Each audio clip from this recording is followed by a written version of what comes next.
Graças, paz, bom dia, você pode se assentar, por favor. Pedir para o pessoal lá colocar no slide...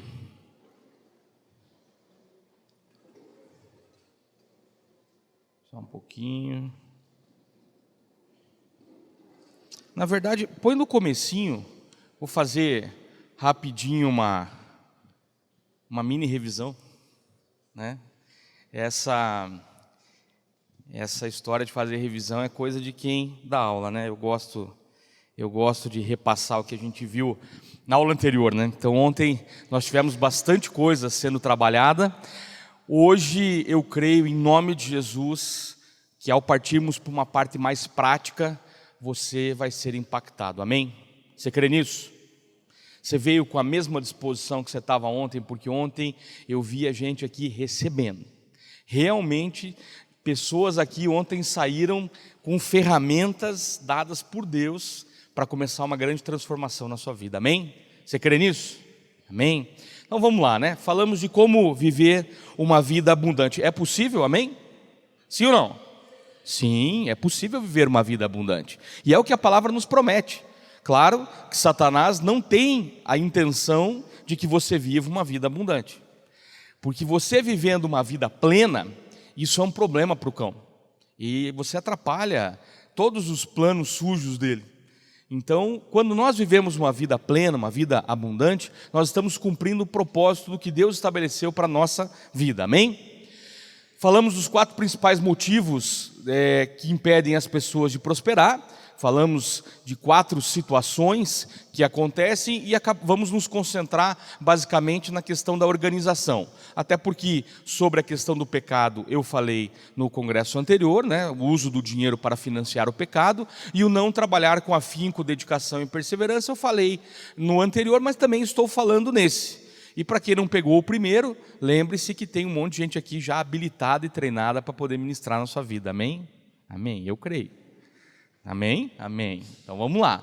Depois falamos um pouquinho de algumas estatísticas, né? A população tem dificuldade de lidar com as finanças.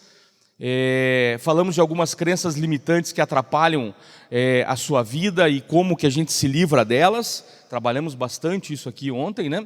Falamos que tudo tem um propósito e se nós consagrarmos os nossos planos ao Senhor, Ele é fiel e justo para prosperá-los e que tudo é feito com um propósito.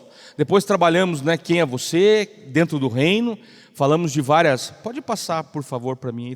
Aqui não está... Pode... Aí, foi. Falamos de várias coisas que você é, né, algumas verdades absolutas do que você é dentro do reino e quem você é para Deus, para combater as mentiras que Satanás fica soprando o tempo todo no nosso ouvido. Falamos da renovação de mente e discernimos esse versículo em 3 etapas, né? A primeira etapa falando sobre qual é o padrão que o mundo impõe, né? Falamos de como combater também essa questão. Troca para mim, por favor, lá no slide. Depois falamos, pode passar, falamos da questão de como decidir renovar a mente através da leitura da palavra, veio o relacionamento, a intimidade, o amor lança fora o medo, lançando fora o medo vem a ousadia, através da ousadia veio o poder, amor e equilíbrio que está prometido lá em 2 Timóteo 1,7, e com isso vem uma transformação completa e constante em sua vida, amém? Então vamos em frente. Depois falamos de como experimentar isso, né? Nos submeter a uma nova situação para que a gente possa viver uma boa, agradável e perfeita vontade. Falamos dos princípios de crescimento, quais são eles, né? Pode passar, por favor? Pode passar. Falamos de algumas situações que você vai poder revisar depois. Esse material vai, como sempre eu faço, né? Ele é para abençoar a sua vida. Então esse material vai ficar aí, para você poder fazer uma apostilinha e trabalhar em cima desse material depois. A minha intenção é que você cresça em cima do material e daqui a pouco você ministre sobre isso, amém? Daqui a pouco você vai pegar esse arquivo e vai ministrar ele para alguém, olha que benção. Os princípios, né, da lei natural, lei espiritual, princípio da abundância e o estabelecimento de ordem, como essas 4 coisas funcionam junto, pode passar bem rapidinho agora. Falamos também da ordem e organização que gera uma transformação na sua vida. Falamos, né, do porquê o estabelecimento da ordem vem antes do progresso. Pode passar. Pode passar esse aí também. Esse depois você pode revisar lá. Sem organização é impossível prosperar. E aí começamos, pode passar. Por que ordem, né? Tudo deve ser feito com decência e ordem, amém? Se lembra desse versículo? Então, Deus estabeleceu um procedimento. Nós vamos hoje de manhã encontrar padrões em histórias, em textos bíblicos, onde você vai reconhecer isso. Opa, tem uma ordem primeiro para que aconteça o progresso. Então falamos do princípio da ordem que precede a criatividade, pode passar, que está lá em Gênesis, né? O Gênesis inteiro é um processo de criatividade. Então é interessante quando você lê a palavra de Deus, a partir dessa perspectiva você vê criatividade em muitos momentos ali durante o livro de Gênesis. Depois nós olhamos para a história de Adão e a ordem precede a multiplicação, e somos criados para multiplicar, amém? E multiplicamos, né? Eu fui bem claro ontem, nós multiplicamos, né? De uma maneira única, nenhuma outra gambiarra deu certo, não multiplica. Nós multiplicamos porque somos o propósito de Deus. Amém? Vamos lá. A ordem precede a visão, na questão de Moisés, aí eu trabalhei aqui esse conceito, pode passar. Depois a ordem precede a abundância, né? Você precisa colaborar, participando do milagre, para que a sua vida seja impactada. A gente vai falar mais disso agora de manhã também. E a ordem precede o progresso. Pode passar mais um? Depois nós iniciamos ontem à noite ainda. Quando a gente se debruça sobre a palavra de Deus, a gente começa a entender que existe realmente um princípio de ordem estabelecido para que haja o progresso. Então nós começamos olhando, pode passar? Começamos olhando a história de Neemias, e você entendeu que Neemias primeiro fez toda uma organização primeiro, né? Primeiro ele olhou o que estava acontecendo, viu a situação toda dramática que o povo estava vivendo, organizou o povo, convocou o povo para trabalhar, disse aonde o povo tinha que trabalhar, arrumou os recursos e o muro foi reconstruído em apenas 52 dias. Amém? Houve ordem primeiro, depois existiu o progresso. E o progresso foi grande, né? A nação toda se beneficiou disso. Depois falamos um pouco da multiplicação dos pães e peixes, aonde nos dois momentos de multiplicação dentro da palavra de Deus, que acontecem lá em Marcos 6, do 30 ao 42, e a segunda multiplicação em Mateus, no capítulo 15, do versículo 32 ao 39, as duas multiplicações obedecem à mesma sistemática. Tem a necessidade, senta o povo primeiro, faz a multiplicação, distribui para o povo, recolhe o que sobrou. Foi feito exatamente assim nas duas vezes. Então isso não é uma coincidência, você concorda comigo? Isso é um padrão. Existe um padrão estabelecido para esse tipo de multiplicação. E você vai ver que em outros momentos isso vai acontecer da mesma forma. Pode passar, por favor. Quando nós olhamos a trajetória de José, a história de José como um todo, ela é extremamente pautada por ordem, que gerou organização e que gerou avanço, que gerou progresso. Num primeiro nível para ele, num segundo nível para o Estado e num terceiro nível para o reino. Amém? Vamos entender isso? Primeiro José, pode passar. Primeiro José é levado como escravo, lá em Gênesis 39, 1. Então, José foi levado para o Egito e Potifar, oficial de Faraó, comandante de guarda, egípcio, comprou ele dos ismaelitas e colocou ele para trabalhar. O camarada trabalhava tão bem, de forma tão organizada, que passou a ser responsável por tudo o que Potifar tinha, tanto dentro da casa quanto no campo, ou seja, tanto nas questões administrativas domésticas, quanto nas questões administrativas do empreendimento de Faraó na época. Potifar tinha plantações, Potifar tinha rebanho, e ele ficou responsável por tudo. Veja que interessante, Potifar viu que o Senhor estava com ele. Veja, o trabalho era tão bem feito, que fez um egípcio perceber que tinha algo muito diferente na vida dele. E olha só agora o começo de um padrão.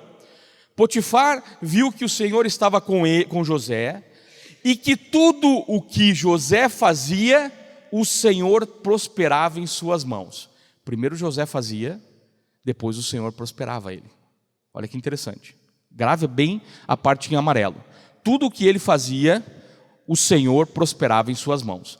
José foi estabelecido mordomo na casa de Potifar, né? Ficou responsável pela casa e pelo campo, pelo negócio. Aí teve uma situação de adversidade, uma injustiça que foi cometida. Aí ele foi preso. O que aconteceu na prisão? Olha que interessante. Enquanto prisioneiro, Gênesis 39, 21, o Senhor estava com José, mesmo lá na prisão. Foi bondoso com ele e fez com que ele encontrasse favor aos olhos do carcereiro, igual aconteceu com Potifar. Agora, olha só que interessante. O carcereiro confiou às mãos de José os presos que estavam no cárcere. E José fazia tudo o que se devia fazer lá na prisão. O que se devia fazer na prisão? Muito provavelmente organizar o dia a dia dos presos, o horário das visitas, o horário da saída para o banho de sol, o horário da alimentação. Tinha uma rotina administrativa que precisava ser implementada lá. Então, enquanto José fazia o que devia fazer, olha lá, porque o Senhor estava com ele, e tudo o que ele fazia, o Senhor prosperava. Opa, segunda vez, a mesma fala. Ele fazia algo e o Senhor prosperava. Está reconhecendo aí um padrão? Primeiro ele fazia bem feito o que tinha que ser feito, e aí o Senhor acrescentava o extraordinário na vida de José. Primeiro José estabelecia o que devia ser feito em termos de ordem e organização, depois o Senhor prosperava de forma extraordinária o que José fazia. Aí vem o terceiro momento de José, o momento onde ele é colocado na frente de Faraó para interpretar um sonho, e ele tem ali o desafio de resolver um grande problema. E ele dá ao Faraó a instrução do que deveria ser feito. O Faraó gosta tanto dessa instrução que recruta ele mesmo. Fala, olha, não achei aqui no meio dos meus alguém com tamanha sabedoria. Reconheço que você tem essa sabedoria, então você vai fazer esse trabalho. O que José fez primeiro? Desperdiçou todos os recursos e aí esperou a provisão de Deus. Foi isso que aconteceu? Não. Primeiro ele estabeleceu uma ordem. Vamos guardar 20% de tudo o que for produzido na terra do Egito, nos 7 anos que haverá prosperidade, para quando vir a dificuldade, nós tenhamos o quê? Reservas. Ele estabeleceu ordem, e depois veio o quê? Prosperidade. A nação, o Egito, se tornou a nação mais poderosa da terra, por causa desse plano econômico que foi apresentado. Isso é unânime. Se você ler livros de economia e ler livros sobre planos econômicos, você vai encontrar menções ao plano econômico que José implementou, porque isso foi a implementação de um plano econômico, porque era para a nação inteira. Eu li um livro chamado Da Teoria ao Caos, de um autor renomadíssimo, um grande economista mundial. Ele não é crente, mas chega um determinado momento que ele fala o seguinte: só houve um plano econômico na face da terra, capaz de ser repetido em qualquer tempo e dar certo. Foi um implementado lá no Egito por um tal de José. Isso aí, a Bíblia já falava. O único plano bem sucedido da história econômica, que fez uma nação crescer no tempo de maior dificuldade na terra, foi esse aí. Então existe um padrão. Você estabelece a ordem do que tem que ser feito e o Senhor te prospera na sequência. Mas não inverta essa ordem. Tem muita gente invertendo essa ordem. Ele acha que ele vai prosperar, e aí assim que ele prosperar e ganhar um dinheiro, ele vai até contratar um consultor para ajudar ele. Não vai funcionar assim. Primeiro você estabelece ordem, depois vem o progresso. Vamos analisar mais alguns casos aqui, só para a gente entender. O que Lucas, lá no livro de Lucas, fala no capítulo 14? Que se alguém pretende, se alguém intenta, se alguém tem o desejo de construir algo, de ter alguma coisa, deveria primeiro assentar e calcular. O que significa assentar e calcular? Quando você se senta para começar a pensar em algo, você parou o que você estava fazendo para analisar. Nós temos dificuldade de fazer isso. A gente não senta e põe no papel qual é a decisão que a gente precisa tomar. Por exemplo, você decide comprar um carro. Na maioria das vezes, a única conta que você faz é a conta da parcela. Mas não é só a parcela do carro que tem para pagar. Tem o seguro. Ah, não precisa do seguro não, Deus guarda. Né? Eu costumo responder essa pergunta, porque tem muita gente que fala isso, né? Muita gente que fala, não faço seguro não, porque seguro é confiar no cavalo, né? Não é confiar em Deus. Aí eu falo, não, vamos analisar. Imagina um acidente de trânsito daqueles que você está no carro, aí você bate o carro, não sobra nada do carro, mas aonde você estava dentro do carro ficou intacto. Isso é Deus guardando. Agora, para consertar o carro precisa do seguro. Entendeu a diferença? Esse é o problema. A gente mistura as coisas naturais com espirituais. Na hora que a gente tem que olhar as espirituais, a gente quer olhar as naturais. Na hora que a gente olha as naturais, a gente deveria estar olhando para as espirituais. Então existe ordem, organização para as coisas, para que haja progresso. Até na hora de você comprar um carro, até na hora de você construir uma casa. Qual é o melhor cenário? Pagar aluguel? Comprar uma casa? Qual é? Eu não consigo dizer para você de pronto qual é a melhor solução para o seu caso. Mas você vai conseguir fazer isso a partir do momento que você estude a sua própria questão, você pergunte para quem entende, você busque orientações em livros, você ore ao Senhor em primeiro lugar, antes de qualquer coisa, para você poder tomar uma decisão. Nossa casa foi comprada com o princípio da quinta parte. Durante um tempo eu guardei 20% de tudo que eu ganhava. Eu dizimava e além do dízimo, 20% eu guardava. Então nós vivíamos com 70% do que nós recebíamos. Durante um período foi difícil, a gente não ia nem no shopping. Não é verdade? Né? É bom quando está minha filha junto, que daí eu posso dar os testemunhos e falar, e aí, é assim que funciona, né? Nós não saímos para comer fora, porque tínhamos um plano. E se deu certo para José, dava certo para nós também. E deu, irmão, não é? Que deu. E nós compramos a casa sem financiamento, tanto a primeira quanto a casa que a gente mora hoje. Qual é o princípio que precisa ser aplicado? Os que estão na Bíblia, amém? Esses funcionam sempre, em qualquer tempo. Então você deve sempre se sentar primeiro, para que você não seja envergonhado depois. O contexto dessa palavra serve para tudo. Compra de uma casa, compra de um carro, situações onde você precisa decidir se você muda de emprego ou não. Primeiro você deve sentar e calcular. Ao sentar você ora, coloca nas mãos do Senhor e começa a tomar decisões com tranquilidade. Nunca tome decisões de cabeça quente. Nunca tome decisões depois de brigar. Tem cônjuge que tem aquelas discussões mais, não é discussões, é comunhões exageradas. Para melhorar a situação. Tem uma comunhão mais exagerada, daí um sai e vai comprar um carro. Você acha que isso aí vai dar certo? Não vai. Não está alinhado. A casa dividida não subsiste. Perceba, aprenda a discernir a palavra. Não subsiste significa o quê? Vai deixar de existir. Vai ter problema. Então nós precisamos estar em unidade. Eu sempre digo para minha esposa, quando nós vamos tomar alguma decisão, estamos em unidade? Estamos em unidade. Aí a gente toma a decisão. E aí a coisa acontece com paz. A coisa acontece com tranquilidade. A coisa não fica difícil para nenhuma das duas partes. Vamos em frente. Mas como tomar essas decisões? Como que a gente consegue tomar decisões melhores? Quando a gente tem informações baseada em indicadores que você mesmo vai aprender a criar hoje ainda. Você precisa ter indicadores sobre a sua vida. Algumas informações são preciosas para você tomar algumas decisões. Então você precisa aprender a ter indicadores, nós vamos trabalhar com isso. Como é que a gente organiza isso? Pode passar mais um lá, por favor? Pode passar mais um. Olha só que interessante, Vamos reconhecer agora o padrão em alguns outros milagres dentro da Bíblia.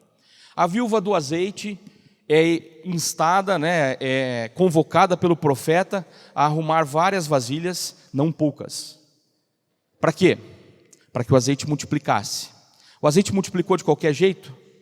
Não, multiplicou porque existiam as vasilhas. Eles trabalharam. E quando a mulher fala, a viúva fala, filho, traz mais uma vasilha. E o filho fala, acabou as vasilhas. O que aconteceu? O azeite parou. Porque na palavra de Deus não tem desperdício. Parou. Mas houve ordem primeiro. Houve organização primeiro. Para depois existir uma grande provisão. Primeiro há a parte da ordem, a parte que você faz. Depois há o extraordinário. Amém? Você reconhece esse mesmo padrão quando você estuda a história de Salomão e quando ele descreve a excelência de como ele administrava as coisas dele. Quando a rainha de Sabá vai visitar Salomão, ela fica impressionada com o uniforme dos funcionários do palácio, ela fica impressionada com a organização, a ponto de relatar em detalhes isso na Bíblia. Então você acha que a organização não fez diferença na vida de Salomão? Salomão foi e é considerado até hoje a maior fortuna individual da história. Não existe ninguém ainda que conseguiu chegar perto da fortuna calculada, né, porque é possível fazer esse cálculo, né, ao longo do tempo, e não existe uma fortuna tão grande quanto a de Salomão. Salomão era um homem focado no dinheiro? Não. Não era isso que movia ele. O que movia ele era a busca por fazer as coisas bem feitas, através da sabedoria. Então, quando você lê sobre Salomão, você entende que existia um padrão na vida de Salomão. Qual era o padrão? Ordem, excelência, coisas bem feitas, e aí vinha o extraordinário de Deus. Deus acrescentava o tempo todo na vida de Salomão. Então é um padrão. Vamos para o próximo. O livro de Números descreve detalhadamente, né, o que eu chamo da gestão da informação da época sobre o povo daquele momento. Está lá, relatado por nome de família, onde estava cada família, filho de quem era. Por que isso está na Bíblia? Só para cansar, né? Porque é duro ler o livro de Números, né? Fulano, filho de Beltrano, não sei o quê, pá, você vai lá, você fica 3 dias lendo aquilo, não sai daquele negócio, né? E você não decora um nome. De vez em quando alguém tira um nome para um filho daquela confusão toda, né? Mas aquilo significa a gestão da informação. Por que está lá na Bíblia? Para que a gente aprenda a organizar informações. Porque para que aquilo está lá, querido? Para poder fazer uma chamada do povo depois. Quando reconstruiu o muro, aquela informação serviu para quê? Para reconvocar o povo para vir morar em Israel. Então, quando nós temos informações precisas, nós conseguimos o quê? Nos reorganizar. Você está conseguindo entender? Então é um padrão. Mais um. Você percebe claramente a ordem e a organização estabelecida e presente na vida de Daniel. Desde o que ele comia foi organizado previamente. Ele não comeu qualquer coisa. Ele se separou. Ele trabalhou com tanta dedicação que ele incomodava todos os outros corruptos do reino. Mas a fidelidade e a excelência dele foram tão grandes que até o rei fez jejum. O rei que não era crente fez jejum para no dia seguinte abrir a porta e ir lá chamar Daniel. Pô, o cara estava com fé, né? Para chamar Daniel na cova dos leões, porque é isso que aconteceu, né? O rei ficou aquela noite toda preocupado, em jejum, e no dia seguinte de manhã ele vai lá e abre a porta e grita lá para dentro, que ele não está enxergando nada, está escuro. Ele grita: Daniel! Pô, o cara estava com fé que Daniel estava bem, né? E Daniel fala: só um minutinho, estou terminando aqui de agradar os leões, já saio aí. E sai vivo da história, meu.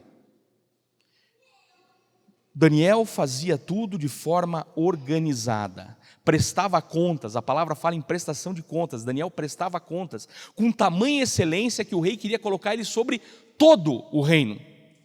E Daniel foi um dos poucos homens da Bíblia que passaram por reis, e continuou com a mesma fidelidade, nunca mudou, porque ele tinha os olhos fitos em Deus, e fazia um bom trabalho aqui na terra. E aí o que aconteceu? Estamos aqui, tanto tempo depois, testemunhando sobre a excelência dele. É um padrão. Próximo. As próprias cartas escritas por Paulo às igrejas. É uma lógica muito bem construída. Paulo nunca batia em ninguém antes de primeiro elogiar. Olha que estratégia legal. Paulo mandava a carta dizendo: olha, vocês são bons, vocês são legais, porém, veja bem, contra você tem tal situação, mas vocês, e ele terminava bem a carta, mas vocês podem melhorar. Se você ler as cartas de Paulo, você vai ver que ele organizava o pensamento para fazer isso. E por quê? Porque ele tinha conhecimento, ele tinha estudo, ele tinha estratégia para escrever. Ele não era simplesmente uma pessoa ali colocada à toa. Tanto que estamos aqui hoje, né? Eu falei ontem que uma das primeiras metas que eu tenho quando chegar no céu é passar o meu primeiro 1 milhão de anos conversando só com Paulo. Depois eu vou conversar com o restante. Mas Paulo eu vou gastar 1 milhão de anos ali mais ou menos, vou ter eternidade mesmo, né? Por quê? Porque foi um homem que fez tudo de forma organizada. Até na hora de proferir a frase que é um rema para a minha vida e deve ser para você também, ele começa dizendo o seguinte, pela parte mais difícil: combati o bom combate. O bom combate. Ele não reclamou do combate. Percorri a carreira, porque eu tinha que fazer ela. Mas eu guardei a fé. E esse foi o grande legado da humanidade, a fé. Então é um padrão. Para finalizar essa parte, quando você vê as indicações, né, as medidas descritas detalhadamente, de forma precisa dentro da Bíblia, você reconhece que tem que ter uma ordem para até construir algo. Você concorda comigo? Tem algum engenheiro civil aqui? Ou alguém que trabalha com construção? Tem aqui? Se eu errar no projeto 0,000000001 num prédio de 50 andares, o que vai acontecer? Cai. Porque tudo tem que ser feito com ordem. É o que a palavra já estabeleceu. Se você não fizer bem feito antes, não tem como existir progresso depois. Nós fomos passar agora nossas férias na praia e passamos ali por Camboriú e tem um prédio agora lá. Só de olhar para o prédio dá vertigem já. Né? Aí você vê que, meu Deus, se errar, aí acrescenta uns 50 zeros antes desse 1 ainda, se errar isso, aquele prédio na hora do vento vai bater e vai cair. Então existe ordem para que as coisas possam acontecer. Vamos em frente. Pode passar para o próximo slide, por favor. Quando nós temos, volta um cliquezinho só. Quando nós temos organização, quando nós temos as nossas contas organizadas, quando nós temos informações claras do que a gente deve, do que a gente precisa fazer, fica mais fácil passar pelos problemas. Quando você está em dificuldade e alguém fala assim, vamos no cinema, né? Pô, lá em casa, por exemplo, é 5. 5 para ir comer cachorro-quente é caríssimo, né? Para ir no cinema, então, é que tem promoção de ingresso de vez em quando, né? Ingresso sai lá, sei lá, R$10, né? Mas a pipoca é 100. Já viu que caro que é pipoca no cinema? Você compra o ingresso baratinho, mas você tira o rim e entrega lá para pegar a pipoca, né? Caríssimo, né? Então você pega um baldinho de pipoca, R$50, R$100 quase, né? R$70. É caro. Então você precisa planejar. Então o que acontece? Quando a gente está passando por dificuldades e alguém fala assim, vamos no cinema, eu tenho instrumentos para falar, olha, não rola a gente ir. Nós ainda não pagamos tal conta, então a gente não consegue ir no cinema. E quantas vezes isso já aconteceu lá em casa? Vamos em tal lugar? Não, hoje não dá para comer fora. Não, segunda-feira vence a luz. Segunda-feira tem outra situação. Se eu fizer pensando que não tem problema, vamos gastar hoje, amanhã Deus proverá. Né? Se a gente viver nessa irresponsabilidade, a gente vai ter problemas. Agora, o inverso também é verdadeiro. Pode passar. Quando nós temos organização, passar por momentos de abundância, de momentos de grande recurso financeiro, também fica mais equilibrado. Porque sabe o que acontece às vezes com algumas pessoas quando começa a prosperar bastante? Começa a perder o equilíbrio. Lembra que eu brinquei ontem do tênis de 5 mil? Você vai numa loja e daqui a pouco gasta lá 300, 500, R$1.000 com alguma coisa muito supérflua. Esses dias atrás eu estava no aeroporto e precisei comprar uma pilhazinha, essas pilhas para o controle, era uma pilhazinha pequena, entrei naquela tipo tabacaria assim, que tem nos aeroportos, né, que tem de tudo, né? Tem faca, canivete, binóculo, tudo coisa útil, né? E pilha, mas a pilha era útil, né? O resto não. Aí tinha um homem comprando um canivete. Eu falei, não deve nunca ter viajado de avião, né? Vão tomar o canivete dele ali na frente, né? Mas, meu Deus do céu, aí a pessoa comprou, aí, graças a Deus, o atendente falou, olha, o senhor vai viajar agora? Aí ele falou, sim, estou levando de presente esse canivete. Pô, custou uma fortuna o canivete. Daí o rapaz falou, então o senhor tem que colocar dentro da mala. Ele falou, já despachei a mala. Falou, então o senhor não pode levar o canivete, eles vão tomar do senhor ali na frente. Não, mas se eu levar na caixinha. Mas lá dentro do avião só o senhor abrir a caixinha e fazer um estrago com o canivete, né? Aí ele falou, mas será que vão pegar mesmo? Aí o atendente querendo vender, né? Eu falei, não sei, tenta. Meu Deus, eu falei, que é isso? Né? Você está entendendo? Às vezes a gente compra umas coisas que não tem sentido nenhum, não tem necessidade nenhuma, porque você começa a perder o equilíbrio. Você vai numa loja e paga R$700 numa camisa só porque ela vem com uma florzinha. Aquelas camisas de florzinha só se eu ganhar, irmão. Eu não compro uma camisa, eu acho imoral, né? Aí de vez em quando a gente tem, né? Ganha de presente, aí a gente aceita. Mas fora essa situação, não. Então, se você não tem informações sobre a sua vida financeira, passar por momentos momentos bons, você fica desequilibrado. Agora, se você tem informações, você se mantém equilibrado. Quanto custa hoje, em média, uma boa refeição? Depende de onde você vai. Tem lugar que uma boa refeição vai custar, em média, por pessoa, 30, 35 reais. Tem lugares que vai custar 300 reais por pessoa. Não, tem lugar até mais caro. Esses eu não fui ainda, né? Se alguém um dia me levar, ótimo. Se não, eu não vou, né?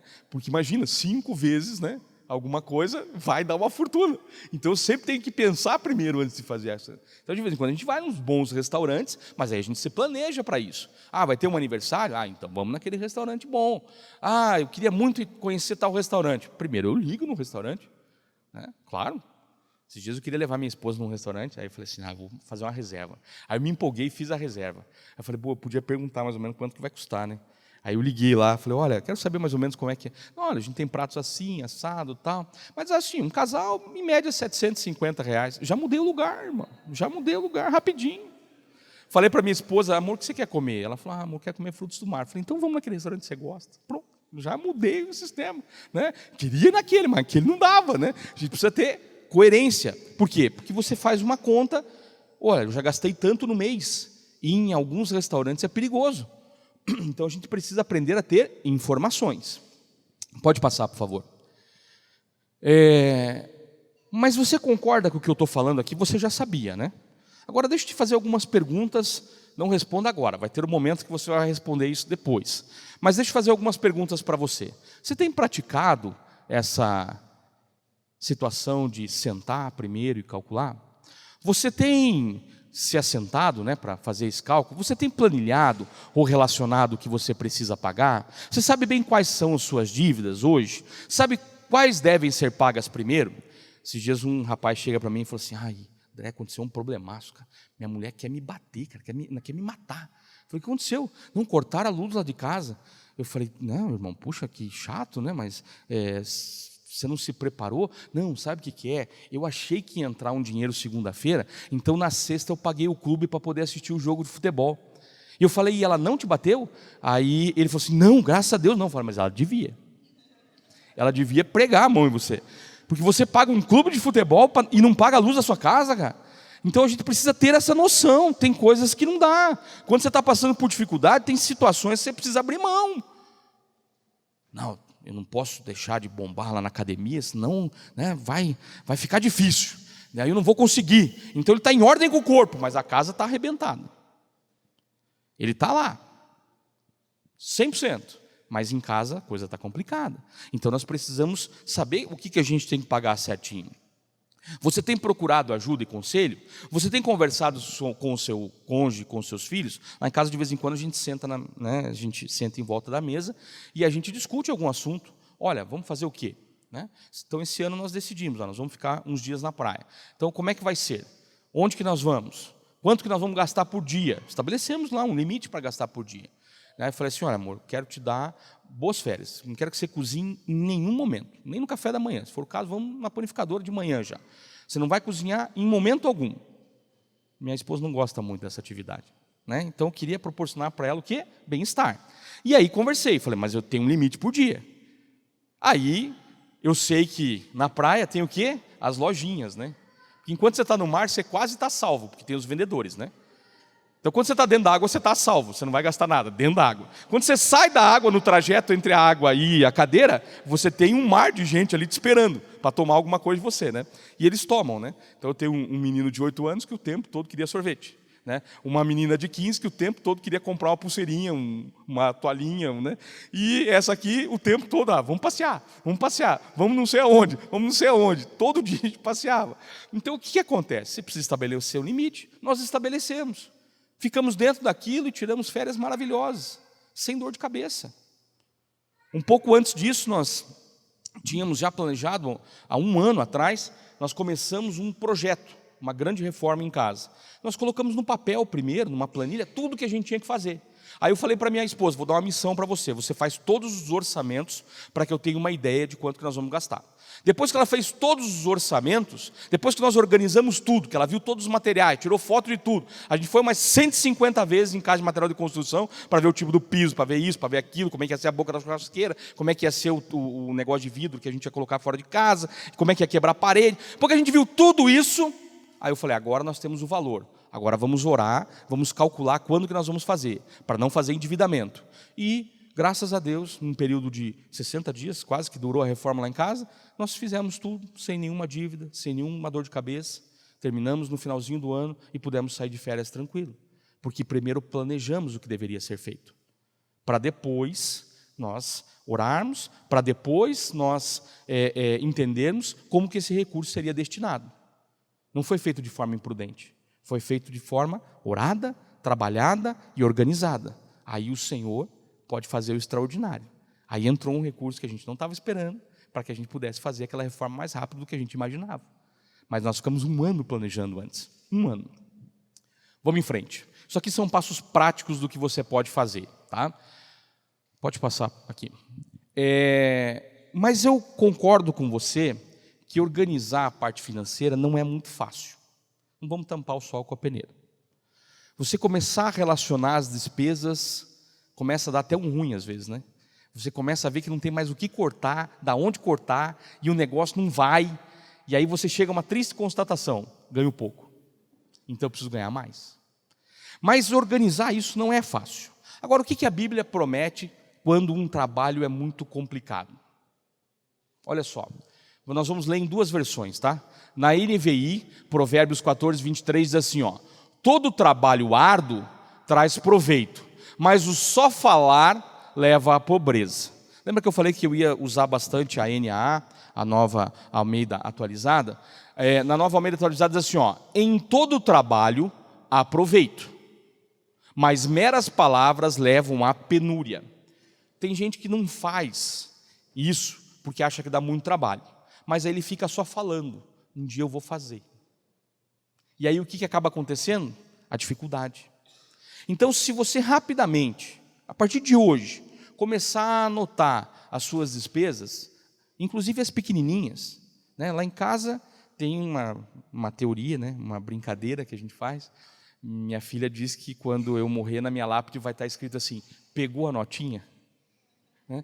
Porque lá em casa tem que ter nota, queridos, não rola reembolso. Tem que ter nota. Tudo tem nota. Se você pegar minha carteira agora, tem nota de tudo que nós gastamos. Eles veem eu fazer isso o tempo todo. Eu pego nota de tudo, porque pegando nota, primeiro eu estou ajudando o meu país a combater a corrupção. Esse é o primeiro passo, a minha vida como cidadão. Segundo, eu ajudo aquele comerciante a se organizar, porque quanto mais ele emitir nota, mais organizado ele vai ter que ficar para prestar contas ao fisco. Terceiro, eu me organizo, porque quando eu tenho a notinha, André, mas você pagou no débito, já não está registrado no banco, para que você pega a nota? Para conferir, porque várias vezes nós já pegamos situações de que na nota está um valor e no débito está outro, sabia? Porque quando a pessoa fala o valor para você, tem um restaurante lá em Curitiba que a gente, antes de comer, a gente olha bem certinho quanto que deu o peso. Porque eles têm um hábito horrível de colocar mais. Teve uma vez que a gente foi almoçar lá e deu um valor alto. E aí eu falei, deixa eu ver aí como é que foi o consumo. Aí tinha um prato de 1 quilo. Eu falei, ninguém comeu 1 quilo aqui nessa mesa. Sozinho, né? Juntando até daria. Daí quando eu falei isso, imediatamente o cara, é verdade, está errado, vou tirar. Pô, mas se tirar foi R$ 69,90 a menos. Pô, você entendeu? Eles aproveitam quando a família é grande para tentar jogar alguma coisinha, às vezes, na sua conta. Se você não está prestando atenção, se você não olha a nota, quando chega a nota, eu dou uma olhada. Comemos isso, bebemos isso. Pronto. Então, a nota te ajuda a conferir a despesa e te ajuda a organizar a sua vida financeira em casa. Todos os dias eu tenho um tempo, se não todos os dias, mas de 2 em 2 dias, no máximo, eu não deixo passar mais do que 2 dias, eu lanço numa planilha tudo que nós gastamos, com comida fora, com mercado, com combustível, com bala, né? Se eu comprar uma bala, eu vou registrar na planilha, e é nesse nível mesmo. Né? Na praia foi assim, né? Nós comíamos fora ali, né? Pagava em dinheiro ali o milho, os churros, né? Isso aí brotava da terra, da areia, o tempo todo para você comprar. Aí você pagava, eu pagava essas coisas. Todos os dias eu chegava no meu celular e anotava quanto a gente tinha gasto na areia. No final das férias eu juntei essa informação e coloquei na planilha. Simples assim. As despesas de comida, as despesas de presentinho, as despesas de passeio, tudo isso é anotado. Chegou no final das férias, eu falei assim, vou calcular agora quanto que nós gastamos. Quando eu joguei lá, falei, houve uma sobra do que nós tínhamos orçado para nossas férias. Claro que daí já resolvemos rápido esse problema, né? Sobrou é fácil, né? Faltou é que é problema, mas sobrou é fácil. Você já resolve isso. Você vai, sai e gasta, pronto, né? Já estava provisionado. Nós fizemos aquele passeio. Então, você precisa trabalhar arduamente para organizar. Seja num caderno, seja numa planilha. Vou deixar para vocês uma planilha. Lá no meu site tem uma planilha. Mas se você não tiver familiarizado com planilha, você coloca no papel, coloca num caderno. Agora, deixa eu te dar uma recomendação. Tem gente hoje falando assim, mas tem uns apps, né, no celular legal, você lança a despesa ali na hora. Querido, não funciona, porque você não tem contato com a despesa. Quando você coloca uma conta no débito automático, você perde o contato com a despesa. Esses tempos atrás, lá em casa, teve uma situação que eu falei assim, olha, nós estamos gastando mais luz. E aí minha esposa, mas o que será que aconteceu? Eu falei, saiu da média, vamos olhar. Aí fizemos uma verificação, descobrimos lá que tinha um eletrodoméstico que estava começando a dar problema. Então, planejamos a troca desse eletrodoméstico, com bastante antecedência. Mas aonde que eu percebi o erro? Na conta de luz. Por que eu percebi o erro? Porque eu tenho contato com a conta. Todos os meses eu sei quanto é. Eu sei qual é a minha média do ano. Eu sei qual é a média dos últimos 5 anos. Tem tudo isso planilhado lá. André, mas isso aí não é meio assim... não vou ficar meio refém disso? Tem duas coisas, né? Você não pode ter numerofobia e nem numeroidolatria. Você não pode ter idolatria para colocar essas coisas lá, mas não pode ter fobia e medo de colocar as informações em algum lugar. Você tem que ter equilíbrio, você tem que anotar. Nós anotamos tudo. Isso nos ajuda a tomar decisões melhores, ok? Então, todo trabalho árduo traz proveito, mas o só falar leva à penúria. A sua organização, a sua diligência, a forma como você usa, administra os seus recursos, ajuda você a tomar decisões melhores e a prosperar financeiramente da maneira adequada. Por isso é que tem algumas estatísticas que eu trago que são importantes. Por exemplo, o canal Futura fez uma pesquisa em outubro de 2019 e disse que algumas famílias chegam a gastar 33% do que ganham comendo fora. Esse é um dos maiores ofensores hoje. Ontem eu contei um testemunho para os irmãos aqui no final, e eu e minha esposa, a gente foi na casa de um casal que é bem rico, assim. Pensa, né? Pessoas ricas. E aí a pessoa fala bem assim, eu estou precisando pegar umas dicas aí, onde é que tem um restaurante bom. Faz tanto tempo que a gente não sai para comer fora. Ambos fizeram um curso de culinária e cozinham em casa. E a gente acha que bonito é sair comer no restaurante. Querido, nós temos que rever algumas coisas na nossa vida. Nós temos que analisar algumas situações. Essa reforma que nós fizemos em casa é para que a gente possa cozinhar mais em casa, para que a gente possa ter tempo de qualidade dentro de casa, para que a gente não saia gastando lá fora. Eu já fiz até um cálculo de quanto eu vou, em quanto tempo, o payback da minha reforma vai se dar tirando das comidas de fora, trazendo para dentro de casa. Vou economizar ao longo do tempo. Você precisa aprender a fazer essas contas. Para quem é empresário, quem pretende empreender, olha que assustadora essa estatística do Sebrae, que saiu no finalzinho do ano passado. 77% dos empreendedores ativos, economicamente ativos, nunca fizeram um curso de finanças. 77%. Como não existe 7,7 pessoas, então de cada 10, 8, quase 8, nunca fizeram um curso de finanças. Aí você não entende por que alguns negócios fecham rapidamente. Fecha porque a pessoa não tem expertise. Ela entende tudo do produto. Ele era um bom mecânico, mas ele não entende finanças. Ele era um bom pintor, mas ele não entende de finanças. Então, nós precisamos aprender sobre finanças. Eu falei ontem sobre o meu livro, O Prosperar é uma Decisão. É uma ferramenta muito boa para você poder aprender a prosperar da maneira certa, com base na palavra de Deus, mas também com questões técnicas do dia a dia. Aqui tem como fazer uma planilha, aqui tem como organizar as notas, aqui tem como fazer as coisas de maneira muito simples. Falei também desse livro aqui, O Ordem e o Progresso, que é a base do trabalho que a gente está fazendo. Mas, por exemplo, tem alguns livros, esse aqui me impactou bastante. Eu já li todos os livros do Gustavo Cerbasi. Ele não é cristão, mas ele escreve de uma maneira tão impactante que ele fala de princípios. Por isso prospera. Esse livro aqui, A Riqueza de uma Vida Simples, fala das escolhas que a gente faz que nos colocam em enrascadas terríveis. Sabe, querido, às vezes você pensa assim, eu vou ter uma casa. Sabe, eu quero ter uma casa, irmão, de tipo assim, uns 1.000 metros quadrados. com um jardim enorme, com um pomar enorme, com uma piscina enorme. Quero até ter uns cavalinhos andando pelo jardim. Quanto vai custar esse sonho? Uma fortuna. Vai ou não vai? Mas quanto que vai custar? A fortuna para comprar? Também. Mas vai custar uma fortuna para manter, porque vai ter que ter um jardineiro tempo integral. Porque se a casa tem 1.000 metros, imagina quanto é que não tem o terreno. Daí vai ter que ter alguém para cuidar do cavalo. Aí tem que ter o piscineiro. Né? Nós temos piscina lá em casa, esse ano nós não usamos a piscina, querido. Curitiba não permitiu esse ano. Né? O inverno veio no verão. Né? Então não teve. Mas todo mês eu tenho que pagar o cara para limpar a piscina. Todo mês. O Zé está lá, né? Ainda bem que ele é crente, eu abençoo a vida dele, né? Porque a piscina eu não uso, então eu estou só abençoando a vida dele. Né? Está lá. Então tem um custo caro algumas coisas. Você precisa calcular isso para ver se você tem condições de ter essas coisas. Tem muita gente que quer manter um padrão de vida diferente de uma simplicidade. Eu não estou dizendo para você que você precisa pensar assim, então eu agora vou fazer meio que um voto de pobreza. Eu não vou mais comer fora, eu não vou mais nem dar oferta, porque daí eu não vou nem gastar dinheiro mais. Pronto, aí você vira um avarento. Aí dá outro problema na sua vida. Mas você precisa ter equilíbrio nas coisas. Né? Tem gente jogando muito dinheiro fora, pagando juro, para manter um padrão de vida que ele não deveria estar tentando manter. Agora mesmo, recente, nós começamos um tempo de oração pela troca do nosso automóvel. E, querido, eu queria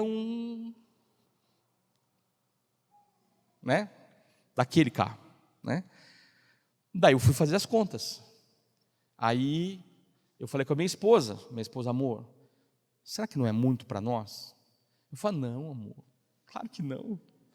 Já fiz todas as contas. Eu acho até que eu mereço, né?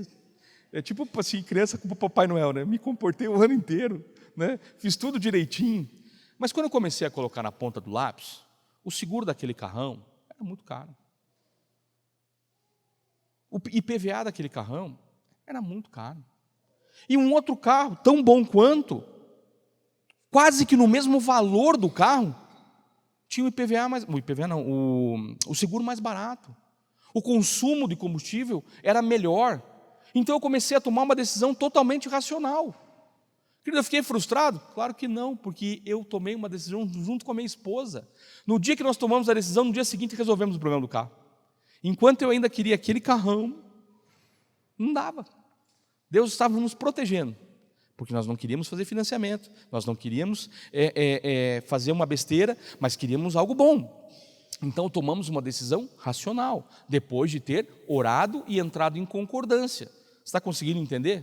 Estou usando esses nossos exemplos para você entender que você precisa conversar, que você precisa tomar decisões baseado em informações.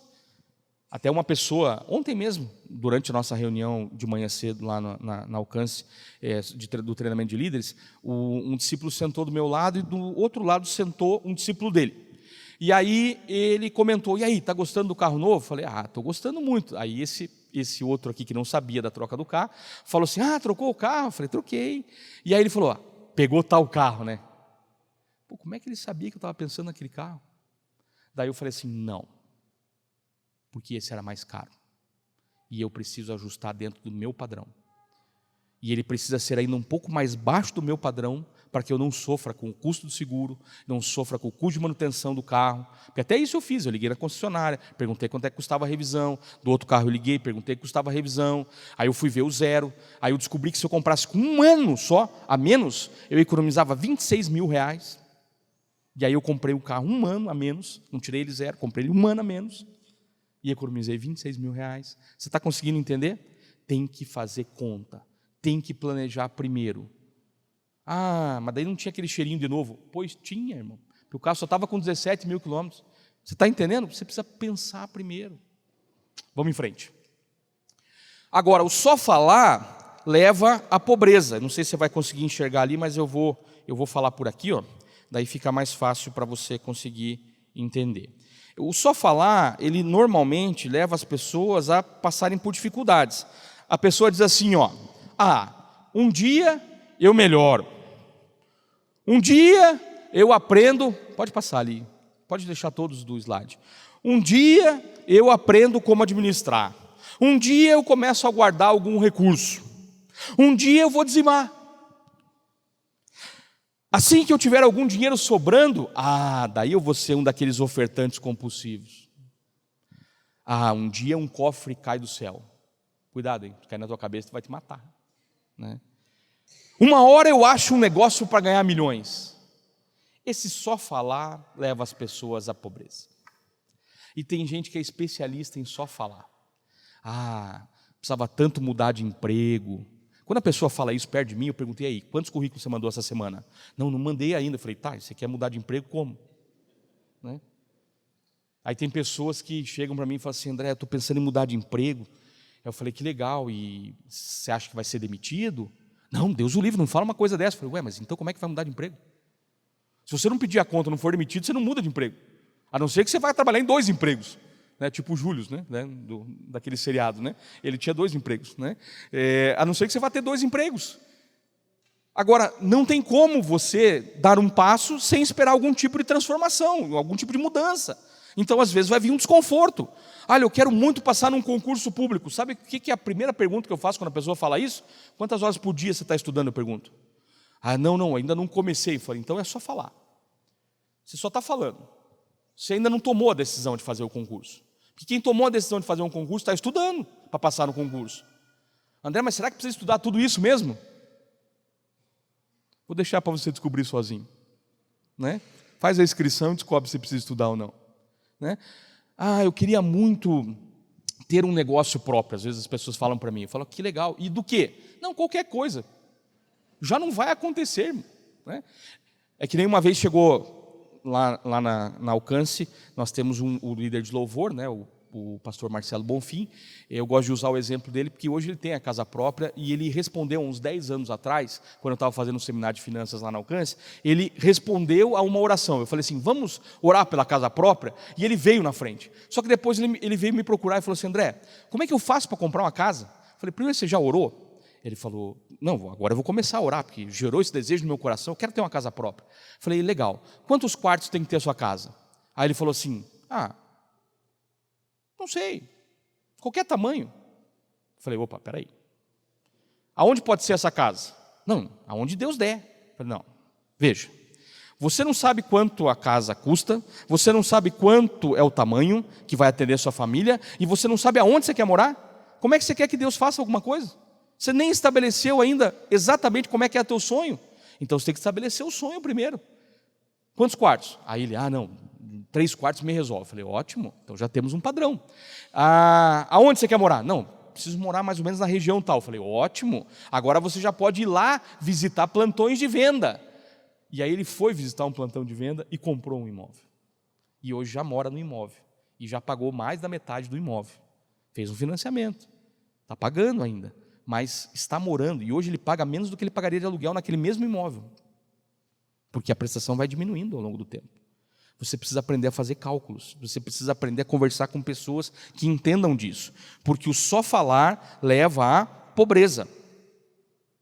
Agora, eu quero te fazer algumas perguntas e seja bem sincero, não precisa responder para mim, tá? Você vai responder para você aí, mas seja sincero, você tem como responder isso? Quanto você gasta de luz por mês? Qual foi a sua média mensal de ganhos nos últimos 5 anos? Ela foi crescente ou ela reduziu? Porque não tem estacionamento, né? Se nos últimos 5 anos você ganhou a mesma coisa, é porque reduziu o teu ganho, tá? Porque teve inflação, então o teu ganho foi diminuindo ao longo dos anos. Então, ou você cresceu financeiramente, ou você encolheu financeiramente. Tem gente que não tem essa informação, então não sabe se precisa aumentar a renda ou se precisa procurar um emprego novo. Isso é um problema. Próxima pergunta. Quanto você gastou de mercado nos últimos 18 meses? 1 ano e meio. Quanto você gasta por quinzena? São 2 informações bem distantes, mas estabelecem um nível de consumo. Se você não tem essa informação anotada em algum lugar, dificilmente você vai saber se você está gastando muito ou pouco no mercado. Tem gente que vai no mercado e fala assim, nem sei no que gastei. É porque não levou uma lista. Então não houve ordem primeiro. Aí não tem progresso. Quando você leva uma lista no supermercado, você evita o desperdício.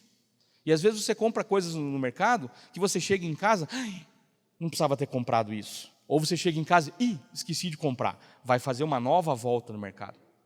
Então uma listinha ajuda bastante. Qual é a duração do gás na sua casa? Quanto ele custa? Há alternativas a serem implementadas? Tem gente que gasta uma fortuna. Uma vez conversando com um pastor lá de Salvador, ele falou assim, agora estou muito feliz, porque eu instalei um sistema de gás no meu chuveiro, então agora eu tenho banho quente o ano inteiro. Pô, mas em Salvador? Eu falei, mas vocês tomam banho quente aqui?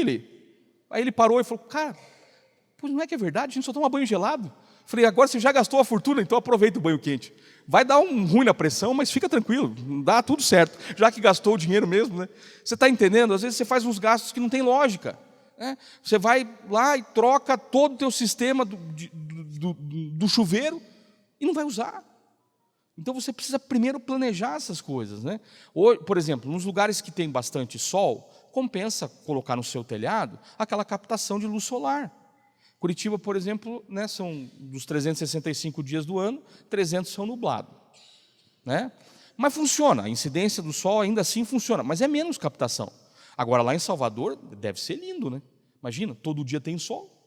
E lá quando chove tem sol. Já, né? Tá calor demais, né? É que como o sol estivesse presente, mas está chovendo, está 40 graus. Então tem sol, né? O sol está lá. Está só disfarçado de chuva, mas está lá. Então lá realmente funciona melhor. Então vale a pena captar alternativas, vale a pena pensar um pouco melhor.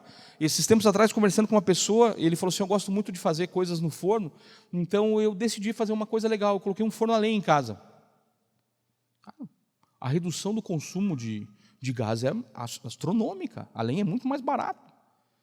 Mas vou colocar um fogão a gás. Não, mas faz uma coisa bonita, uma coisa gourmet, faz uma tampa de ferro, faz um negócio lindo. Aí as pessoas vão lá, você vai mostrar o negócio, não vai ficar uma experiência na vida das pessoas. Tem jeito de fazer a coisa bem feita, né?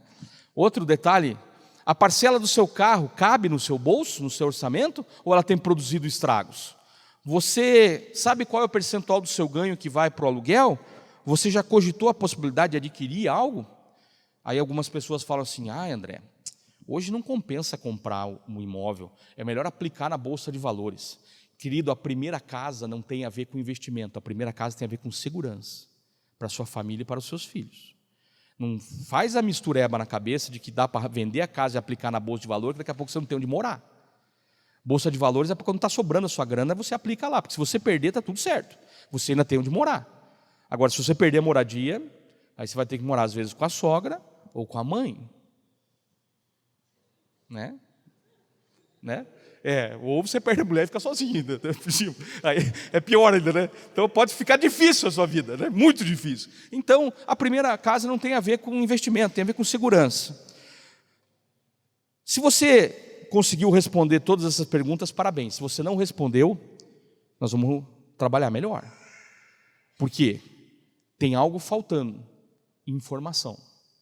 E sem informação a gente não toma boa decisão. Nós precisamos aprender a prosperar com as informações que nós temos. A gente prospera em tempos de dificuldade quando nós temos informação. E a gente prospera em tempos bons porque temos equilíbrio com essas informações. Vamos em frente aqui, rapidinho.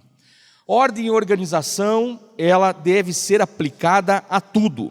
Veja só, por que você tem que ter ordem na família? Olha o que a palavra de Deus fala em Salmos 127, 1. Se não for o Senhor o construtor da casa, será inútil trabalhar na construção. Querido, adianta nada você pensar em prosperar financeiramente, adianta nada você pensar em ter um bom emprego, se a sua casa não estiver em ordem. Porque sabe o que vai acontecer? Você vai começar a ficar grande lá fora. E aí lá fora vai começar a chamar mais atenção. E a sua família vai ruir. Então é bom quando o Senhor está edificando a casa junto com você, quando a sua família está em ordem, quando tudo em casa funciona, quando há respeito, quando há responsabilidade, quando há decisões sendo tomadas em conjunto, amém? Isso é ter ordem dentro de casa. Quando nós temos ordem em casa, as coisas começam a funcionar melhor. Onde que nós temos que colocar, em primeiro lugar, ordem? No nosso relacionamento com Deus. Depois do nosso relacionamento com Deus, é na casa que a gente tem que estabelecer a ordem. Depois nós estabelecemos a ordem no trabalho. Depois estabelecemos a ordem na maneira como a gente serve no reino, para que daí todas as coisas entrem em sintonia. Então, existem situações onde você precisa estabelecer ordem, começando pela família, né, pelo relacionamento com Deus, pela família. Veja aqui, está só invertido, mas para você entender, você precisa de ordem nos princípios e nas suas prioridades. Mateus 6,33 diz assim: busquem, pois, em primeiro lugar, o reino de Deus e a sua justiça. Não esqueça nunca dessa parte.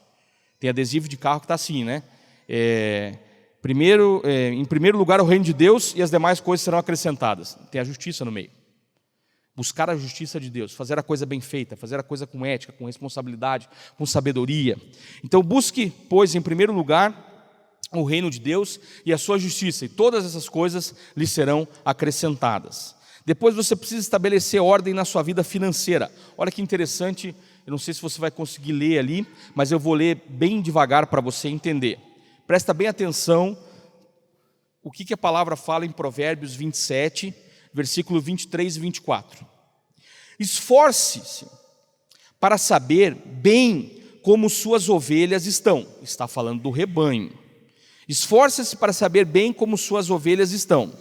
Dê cuidadosa atenção aos seus rebanhos, pois as riquezas não duram para sempre. E o que essa palavra está instruindo? Que você precisa governar bem aquilo que Deus colocou na sua mão.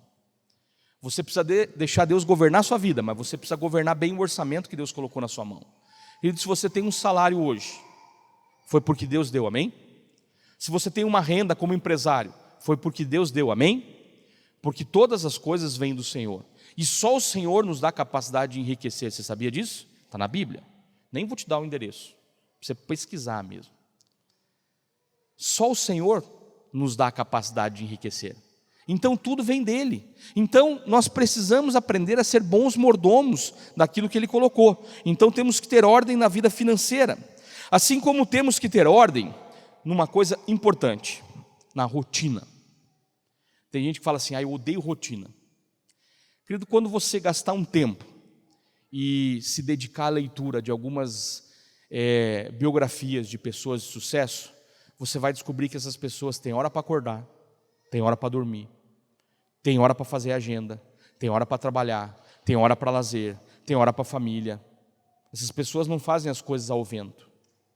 É engraçado, pelo menos as últimas 10 biografias que eu li, eu gosto de ler biografia, eu gosto de ler, e você deve ter esse hábito, querido, você precisa ler pelo menos um livro por mês, no mínimo. O ideal seria que nós lêssemos de 3 a 4 livros por mês, para estarmos perto do padrão europeu de leitura, porque o padrão brasileiro é de, sabe quanto? Sabe?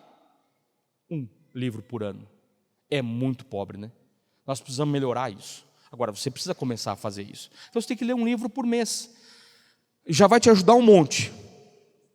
Agora, as últimas 10 biografias que eu li, as pessoas acordavam cedo, trabalhavam com dedicação e se davam bem no que faziam. Sabe que é um padrão? Claro que é um padrão. Você tem que ter hora. Você tem que ter rotina. E olha que interessante, quer ver? Salmos 104:19 diz assim, deixa eu passar aqui. Salmo 104:19 diz assim, o Senhor, Ele fez a lua para marcar as estações. O sol sabe quando deve se pôr. Você já percebeu que tudo que está ao nosso redor tem uma ordem? A planta tem uma temperatura do clima, uma quantidade de oxigênio tão precisa que ela nem morre no tempo errado e nem nasce no tempo errado. As sementes não estragam no tempo errado. Elas morrem na hora que você lança na terra, para que possa nascer outra. Tudo é perfeita sintonia. É uma sintonia, um sincronismo assim fantástico e maravilhoso. O sol, a chuva, todas as coisas. Você consegue entender isso? Então, por que não devemos fazer a mesma coisa na nossa vida todos os dias? Por que não devemos estabelecer rotina? Claro que devemos. Agora, como que essas suas rotinas precisam ser estabelecidas? Você precisa ter rotina para quê? Olha só, uma rotina de relacionamento com Deus. Amém? Essa precisa ser a sua prioridade. E recomendo para você, faça isso logo que você acordar. O devocional vai estabelecer na sua vida uma rotina maravilhosa. Se você gastar tempo, quantas e quantas vezes eu compartilho no nosso grupo da família, é legal de ser bastante gente, que dá até para fazer um grupo de WhatsApp da família, né? Olha só da nossa família, não é assim, tipo os familiares, só nós já é um grupão, né? Já tem administrador, porque senão já vai dar confusão, entendeu? Não, brincadeira. Mas eu de vez em quando posto assim, ó, hoje no meu devocional aconteceu tal coisa, Deus me impactou de tal maneira, aquilo já serve para impactar a vida dos meus filhos, impactar a vida da minha esposa. Às vezes minha esposa faz um devocional que chama tanta atenção dela, que ela compartilha conosco, e essa rotina faz a gente começar o dia buscando aquele que é digno de todo louvor e adoração. Amém? Então tem uma rotina de relacionamento com Deus. André, isso vai impactar na minha vida financeira? Será que eu preciso responder? Vai impactar, querido. Pode ter certeza que vai impactar. Quando você começar a ter uma rotina de relacionamento com Deus, a sua vida financeira começa a mudar. E eu não estou falando que você vai ficar rico por causa disso. Eu estou falando que você vai começar a se organizar melhor, porque você vai começar a estabelecer uma primeira rotina. Depois vem uma segunda rotina que você deve estabelecer, que é a sua rotina de trabalho. Não faça as coisas de qualquer jeito. Tenha uma agenda. Coloque lá as prioridades que você precisa resolver no dia. Busque produtividade em vez de quantidade de horas. Eu falei ontem aqui, eu trabalho até às 5 da tarde. Mas não tem dia que eu preciso fazer mais coisas? Tem. Fica para o dia seguinte, porque eu estabeleci de cumprir aquele prazo antes do prazo. Então eu tenho tempo para conseguir terminar no dia seguinte. Eu não estou com o gargalo desesperado. E no meu trabalho, né, eu como perito judicial, eu tenho prazo para cumprir. Né, o juiz não me deixa avançar o prazo. Os advogados que me contratam não me deixam avançar o prazo. Então o que eu estabeleço? Um prazo antes. Eu não coloco lá no dia D, eu coloco 3 dias antes. Então, se eu não conseguir terminar naquele dia, eu tenho mais 2 dias de bônus. Se eu não conseguir terminar no segundo dia de bônus, eu tenho mais 1. Não vai acontecer de eu perder o prazo. Por quê? Porque eu me preparei para isso. Eu me preparei para poder fazer a coisa bem feita. Então, você precisa ter uma rotina no trabalho. Aí é interessante que eu vi minha filha adaptar a rotina no trabalho dela. Então, de vez em quando, ela posta lá a lista de tarefas que ela tem para fazer no dia. Quando a gente faz a lista de tarefas, a gente não fica mais produtivo? Óbvio. Ah, mas é uma revelação? Não. É uma questão de ordem e organização. Se você colocar no papel primeiro, você vai fazer melhor. Depois da rotina de trabalho, você precisa ter rotinas familiares também. Nós temos rotinas familiares. Qual é a nossa rotina familiar? Nós acordamos todos na mesma hora, nos despedimos de manhã, levo meus filhos para a escola, não abro mão de levá-los para a escola, porque é um tempinho que eu tenho com eles. Na hora que eu chego em casa, nós tentamos fazer uma refeição, pelo menos, eu não almoço em casa, não dá tempo de almoçar em casa, até por essa decisão de parar de trabalhar às 5 horas da tarde. Então eu chego no final do dia nós fazemos um lanche juntos. Rotina familiar, precisa disso. Querido, deixa eu te contar um segredo maravilhoso. Casal tem que dormir junto, na mesma hora. Quando você não estabelece essa rotina, e um vai ficar assistindo televisão até de madrugada, ou trabalhando até de madrugada, e eles não dormem juntos, estabelece uma má rotina de insegurança e incerteza no relacionamento. Eu faço de tudo para dormir junto com a minha esposa. Quando eu tenho um pouco mais de trabalho para fazer, a gente negocia isso. Eu falo, hoje eu vou precisar ficar um pouquinho até mais tarde, mas a hora que eu descer, eu te acordo e a gente conversa um pouquinho. Você precisa ter uma rotina para o seu corpo. Cuide com o que você come, faça uma caminhada. Né? Eu e minha esposa temos caminhado juntos e pensa no quanto é gostoso aquele bate-papo que a gente tem de 50 minutinhos que a gente caminha. Eu moro entre 3 parques lá em Curitiba, então a gente vai no parque, é muito gostoso. E quando não dá tempo é na esteira mesmo, mas na maior parte do tempo é em conjunto, é andando junto, é conversando, discutindo as coisas do nosso relacionamento, as coisas dos filhos, as decisões que precisamos tomar. Estabeleça rotinas para o seu corpo. Estabeleça rotinas para servir. Né? Se engaje nos ministérios, se engaje... Pode passar mais um, por favor, lá para mim? Simples assim. Você tem que ter as suas despesas relacionadas. Porque aí o que acontece? Você toma decisões melhores. Amém?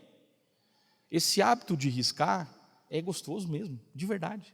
você mata a despesa. Você enterrou ela acabou naquele mês. É muito bom, né? Ela ressurge depois no outro mês, né? As normais, mas aí não tem problema, daí virou um mês e começa tudo de novo, né?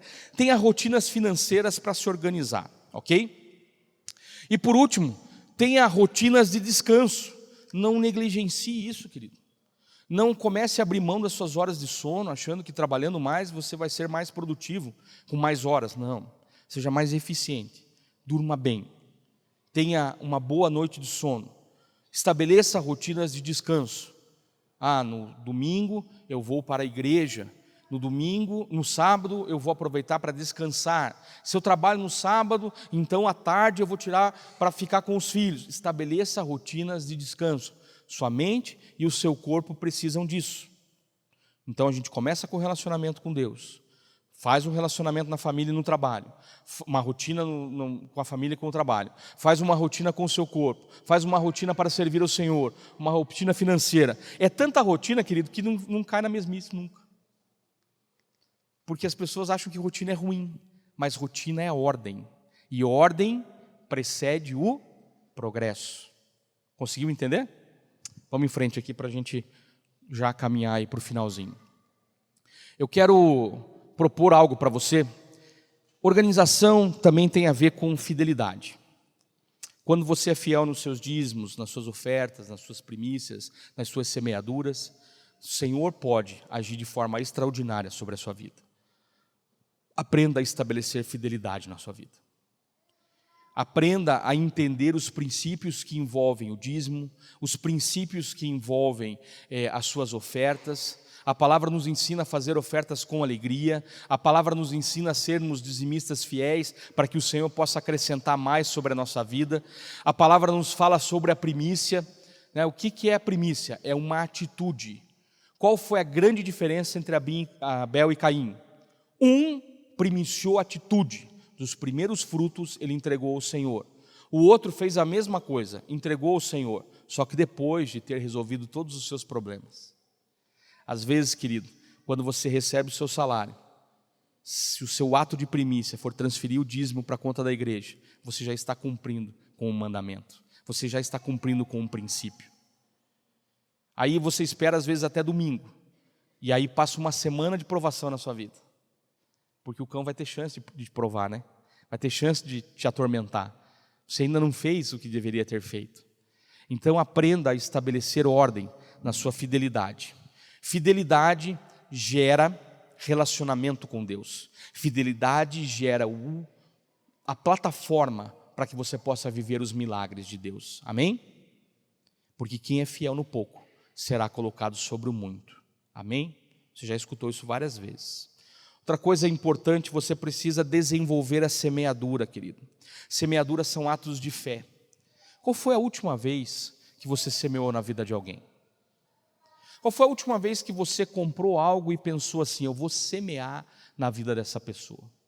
Qual foi a última vez, talvez, que você tenha pego um parente ou uma pessoa que já está num estado um pouco mais difícil de locomoção e gastou um tempo com essa pessoa levando ela para passear? Qual foi a última vez que você semeou na vida do seu chefe? Qual foi a última vez que você levou um dos pastores da casa aqui para almoçar ou para jantar? Qual foi a última vez que você honrou o seu líder de célula? Aí a gente quer mudanças maravilhosas na nossa vida, mas a gente não exercita princípios. Nós precisamos aprender a semear, querido. Eu quero te encorajar de verdade a você não adquirir só um livro para você, mas que você compre vários exemplares. O valor é pequeno, é muito mais barato que na livraria, é para que você possa usar como semente na vida de alguém. Sabe que eu recebi um testemunho que me marcou muito. Uma pessoa num seminário de finanças que eu fiz, adquiriu alguns livros e semeou na vida dos funcionários. Ele tinha na época 15 funcionários, nenhum era cristão. Ele semeou um livro na vida de cada um. E falou assim, gente, vocês topam a gente fazer essa leitura desse livro junto? Por exemplo, meia horinha antes de trabalhar na segunda-feira, vamos ler um pouquinho desse livro juntos? E ele falou assim, mas a gente não vai ler tudo não. Eu vou destacar, eu vou ler o livro primeiro, o chefe falou, né, que era cristão. Eu vou ler o livro primeiro e vou destacar só alguns pontos, e a gente lê aquele ponto, e em 5 minutos a gente resolve o negócio. Aí o pessoal, tá bom, né? O chefe falou, né, cara? Meia hora, não vamos nem trabalhar. Diz que todo mundo topou a ideia. Diz que a primeira reunião demorou 2 minutos. Ele leu o primeiro trecho do livro, todo mundo levantou e foi embora. 6 semanas depois, a reunião estava demorando 1 hora, porque a maioria já tinha se convertido. 9 meses depois, todos e todas as famílias estavam na igreja. O poder de uma semente. Não estou dizendo que foi o livro que transformou a vida de ninguém. Estou dizendo que foi o Espírito Santo usando uma semente para entrar na casa de muita gente que não conhecia a Cristo. Você tem o poder de semear todos os dias, sabia? Todos os dias. E todos os dias você deveria semear algo. Eu tento todos os dias semear algo. Se eu estou com alguém e a gente vai tomar um café, eu pago o café para a pessoa, porque é uma semeadura que eu estou fazendo. Se eu for almoçar com alguém, eu faço questão de pagar o almoço, porque é uma semeadura que eu estou fazendo. Se eu lembro do meu líder e lembro de um título de livro que eu li e gostei, eu compro 2, um para mim e um para dar para ele. Porque foi um livro que ele me deu alguns anos atrás que transformou minha vida financeira. Então, por que não honrar? Por que não exercer a semeadura? Querido, toda vez que você semear algo, você vai colher. Tenha certeza absoluta disso. Então, querido, comece a semear mais. Usa essa estratégia do livro.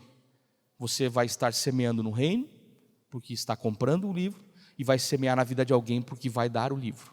Querido, e quem recebe uma semente, quando entende que você está fazendo aquilo de coração, vai ser modificado também.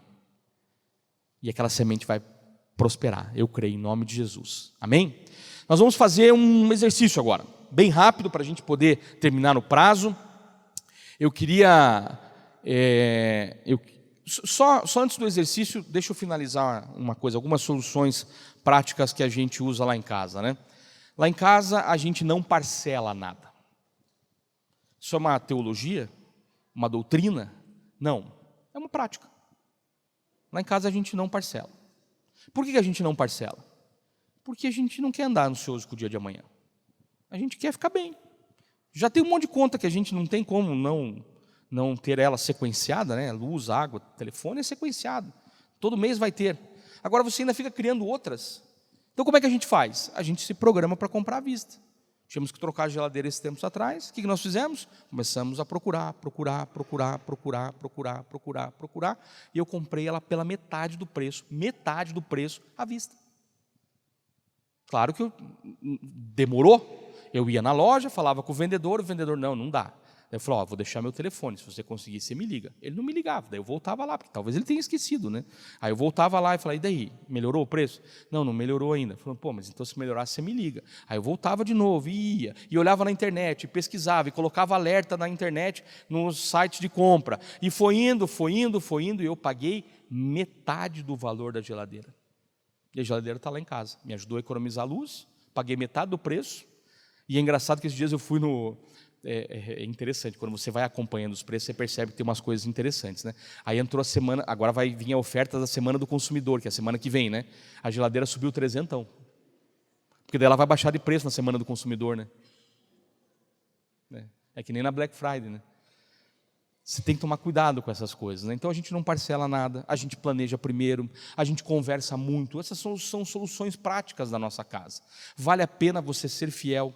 Há 15 anos, eu e minha casa somos fiéis ao Senhor. Nós dizimamos, ofertamos, semeamos e premiciamos. E temos colhido o quê? O cumprimento dos princípios. O Senhor tem estabelecido, né, o combate ao devorador na nossa casa. Difícil alguma coisa lá em casa estragar. E quando estraga, é porque já deu o prazo da coisa. Porque tem gente também que acha que a máquina de lavar vai durar 120 anos. Não vai durar. Ela dura no máximo uns 5 anos, 7 anos, 10. Mas não começa a orar assim, Senhor, repreende o devorador numa máquina de 30 anos, que não vai adiantar, né? A geladeira está lá que tem só ferrugem na lateral, aí a pessoa vai lá e põe as mãos para a geladeira funcionar. Querido, vai pegar tétano ainda, né? Se você ficar mexendo na geladeira. Não dá, né? Então, quando estraga alguma coisa lá em casa, é porque a gente tem condições de comprar. Você está entendendo? Então, Quando o Senhor deixa alguma coisa estragar, é porque a gente vai poder comprar. E pouca coisa estraga lá em casa, é ou não é verdade? Por quê? Porque o devorador não está lá.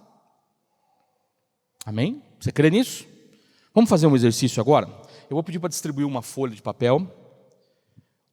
Na verdade, é uma ferramenta de planejamento estratégico que eu vou distribuir para vocês. Muito legal. Uma folha de papel em branco.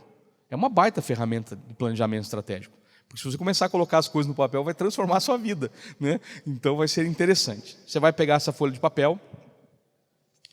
Quem não tiver caneta, levanta a mão aí que vai ser providenciado também.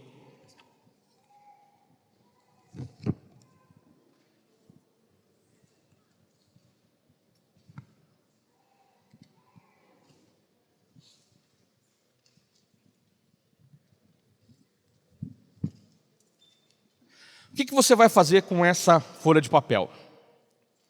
Simples. Vamos voltar aqui, ó. Nós vamos ter um tempinho para responder aquelas perguntas que você, na verdade, sabe responder, mas não exercita. Volta os slides para mim lá um pouquinho, por favor.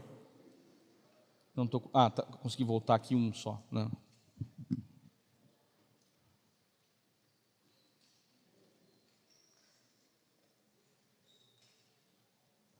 Pode voltar lá, por favor. Volta ali naquelas perguntas que alguns de vocês souberam responder, amém? Outros não sabiam responder, agora vão ter a chance de responder. Tem algum casal que não está sentado junto, ou porque está servindo alguma coisa? Tem algum casal que não está sentado junto? Tem casal que não está sentado junto, mas tem condições de sentar? Está cuidando do filho. Tá. Então, beleza, você vai fazer depois em casa ali, não tem problema.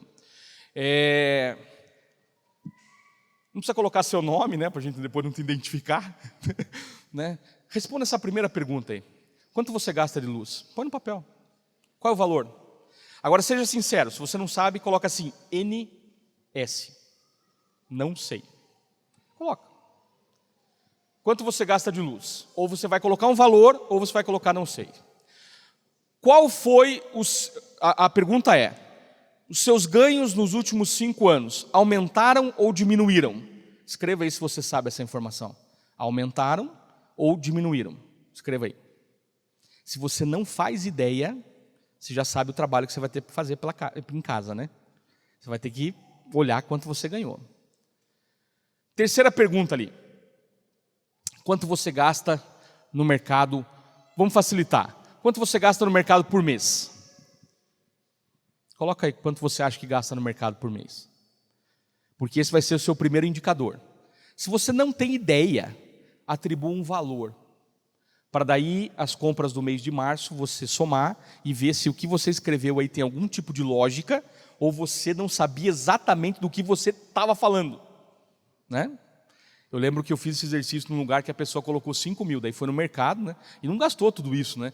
E aí falou para a mulher, depois ele veio me testemunhar. Falou, olha, a gente colocou aqui 5 mil de... Tudo bem que é uma família de 8 pessoas. Aí ele falou assim, mas não gastei tudo isso. Eu falei, graças a Deus, né, irmão? Ainda bem que você chutou para cima. Mas coloque um valor. Depois você vai conferir esse valor, ok? No final do mês de março, você pega essa folhinha e confere esse valor. Quarta pergunta. Qual é a duração do gás na sua casa? O gás de cozinha. Tem gente que tem botijão, aquele pequenininho, e tem gente que tem cilindro, né? Na minha casa, por exemplo, são 2 cilindros, aquele grandão.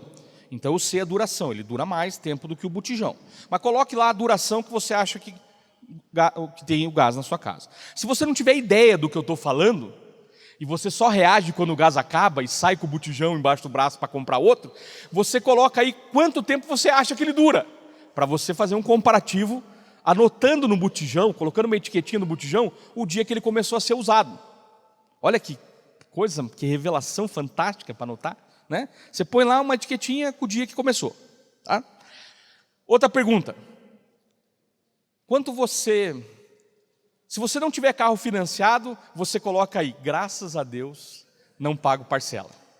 Se você paga a parcela de carro, querido, tem 2 coisas na vida que são maravilhosas. Não pagar aluguel e não pagar prestação de carro. Pensa no nível de prosperidade que você entra assim, que é maravilhoso, querido. É muito bom. Você vai chegar nesse lugar em nome de Jesus, amém? Então, se você não paga prestação de carro, você coloca assim: graças a Deus não pago prestação de carro e pretendo me manter assim, né? Mas se você paga uma prestação de carro, coloca ela aí. Daí coloca o valor da prestação de carro, do carro, aí coloca assim: mais combustível, mais seguro, mais IPVA, mais estacionamento, mais manutenção e mais o que vier a aparecer, que pode aparecer, né? Às vezes, alguma coisinha além, uma batidinha, um amassadinho, né? Então o que é? Quem me ajuda a lembrar aí? Prestação no carro, mais combustível, mais seguro, mais IPVA, mais manutenção, mais estacionamento, mais outras coisas que podem acontecer. Lembro que eu contei isso uma vez, falei isso uma vez, meu irmão falou assim: sabe o que aconteceu uma vez comigo? Eu estacionei do lado de uma obra e o container da obra caiu em cima do carro. Eu falei: misericórdia, irmão, Deus o livre, né? Mas te asseguro, graças a Deus, não tem problema. Bom, última pergunta: quanto você paga de aluguel? Você anota aí quanto você paga de aluguel. Do lado você coloca assim: quanto representa do meu ganho, percentualmente? Como é que você faz essa conta? Você pega o valor que você paga de aluguel e divide por quanto você ganha. Você vai encontrar um percentual, tá? Digamos que você ganha R$1.000 e paga R$200 de aluguel. Quanto por cento você está gastando? 20%, tá? A conta é bem simples de fazer. Você pega o valor do aluguel e divide pelo valor do seu salário. Você vai descobrir. Aí eu vou te dar uma informação que você vai anotar aí do lado. Se você paga algo em torno de 5% até 15% da sua renda no aluguel, 10%. Você está tranquilo, tá? Você vai sobreviver tranquilo até você comprar a sua casa própria, amém? Se representar de 15% a 30%, começa a estudar uma mudança na sua vida, para um lugar menor, porque está caro esse aluguel. Agora, se aparecer na sua conta algo em torno de 30% a 50%, você precisa mudar urgente antes que dê uma zebra na sua vida. Você está conseguindo entender? Vamos lá.